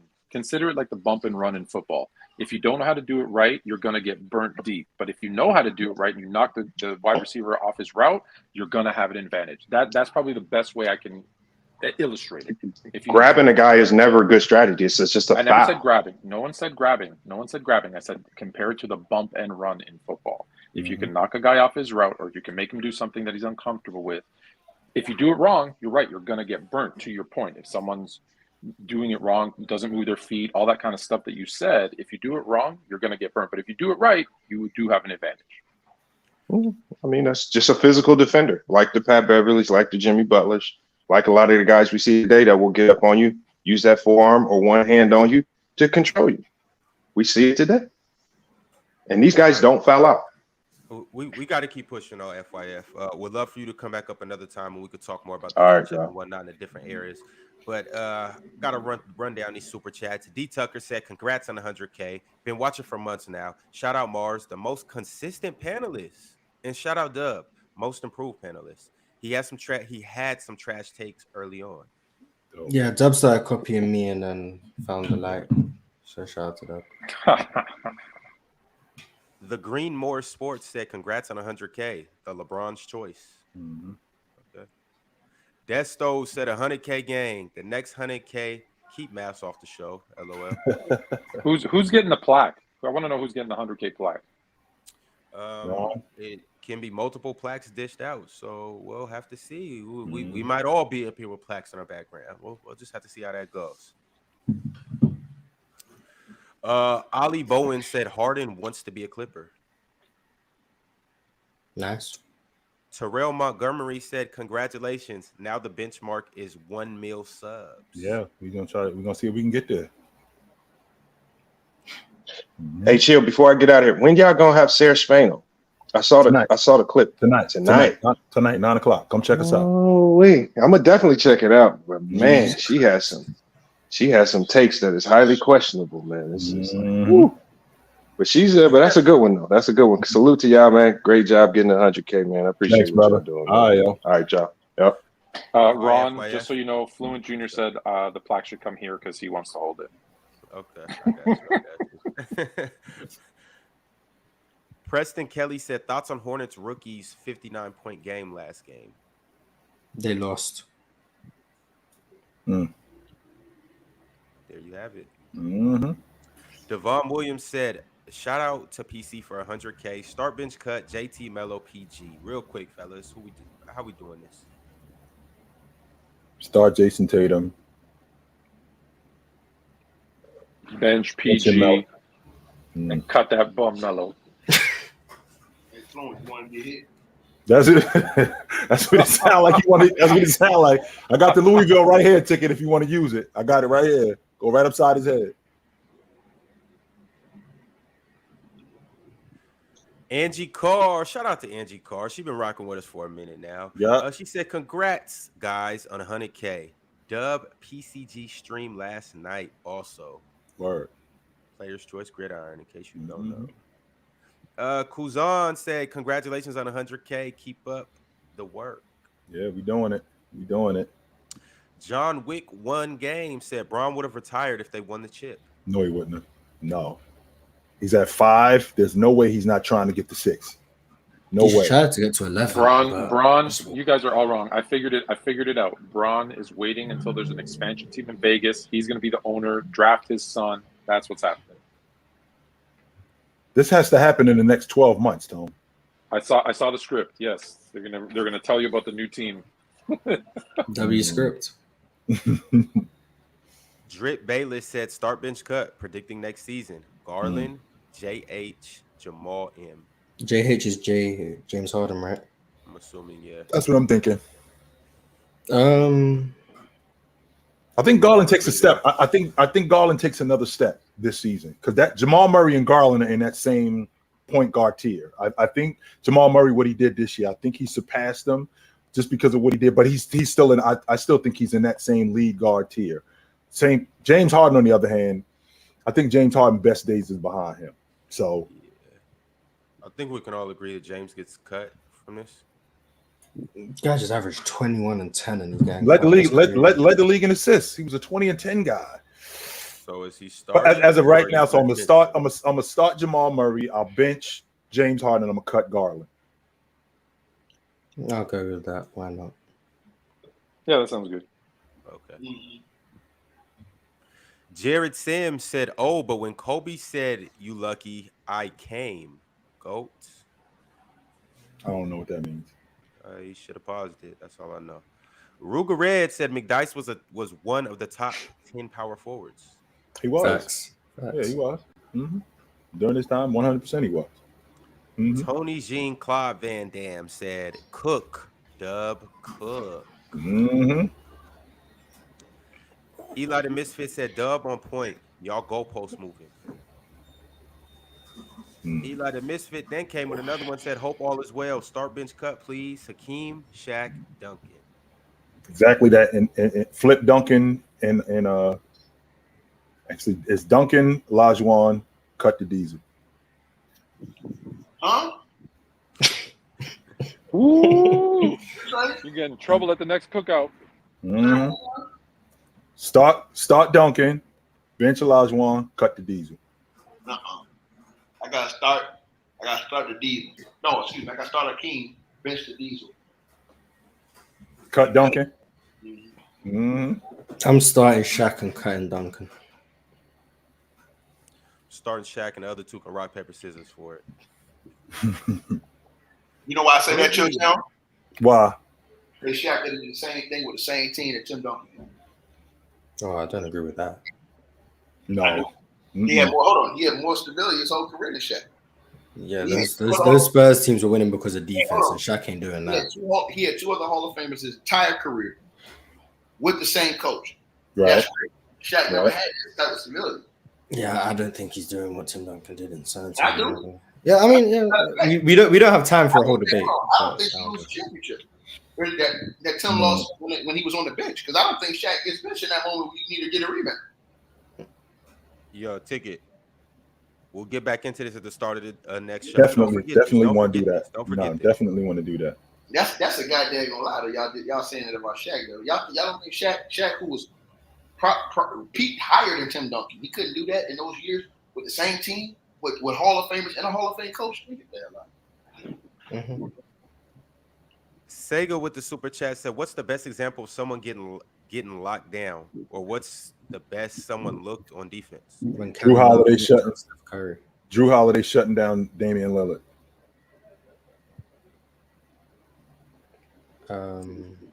Yeah, I'll go with that. Why not? Love the Game said, "Where does Kawhi rank as a scorer? He's better than Melo / AI. Finishing mid-range efficiency, playoff scoring goes to Kawhi. Kawhi top 5 right now." Well, you just answered your own question. Top 5 scorer right now, over Giannis right now. Oh yeah, he's a top 5 scorer right now. Yeah, definitely. He's not a better scorer than Melo. Everything else, yeah, he's not a better scorer than Melo. Ron, I gotta bounce. All right, we'll catch you later. I'll see y'all dudes tomorrow. Yes, sir. Don't you mean tonight on Fluent and Chill with Sarah Spain? W plug. All right, y'all. We got a couple more super chats I'm gonna run through. Drink More Water said, "How is PG not the hardest position to play in today's game? The PG is asked not only to run the offense and be the main ball handler, they are asked to score a lot too. PG's bust more than any other positions on the court." Is that really true in today's NBA? No, point guards aren't. All the point guards, they're not asked to run the offense as much anymore. They're not asked to facilitate for every single player on the court anymore. In fact, I think point guard's easier now because really you don't have all the ball handling, all the facilitating, and you're asked to score, which is, hey, that's a lot more fun than having to set up other guys. And it's easy to hide a point guard on defense. You can't hide a center on defense. So that's why it's point guards are constantly getting hidden on defense too. That was my rebuttal to that whole thing. It's like point guards don't have the same defensive responsibilities as you had back in the day. Point guards in other eras had to really like play defense. You had to pick up. Nowadays, a lot of point guards get hit on, the worst player on the court. Right. Boone Works Out said, "If every single human being turned into zombies besides you, you get to choose one superhero to help you survive. Who would it be? You can't choose a hero that someone's already picked. I got Green Lantern." Fellas, we're going to end on this. What superhero you going to choose? Doctor Strange. Easy.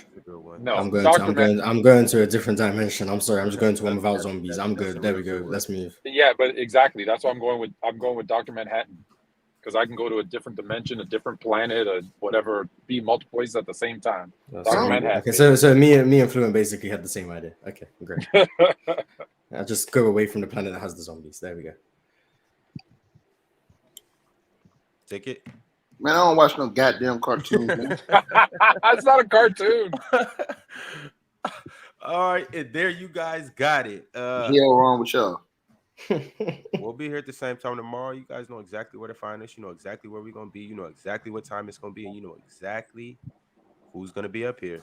Or maybe See that Marz? It's not Chill that was born an adult. It was Ticket. He never watched cartoons. He was born just the way he is. Facts. Ticket was just born old as well, man. Shout out to Dub. Salute, y'all.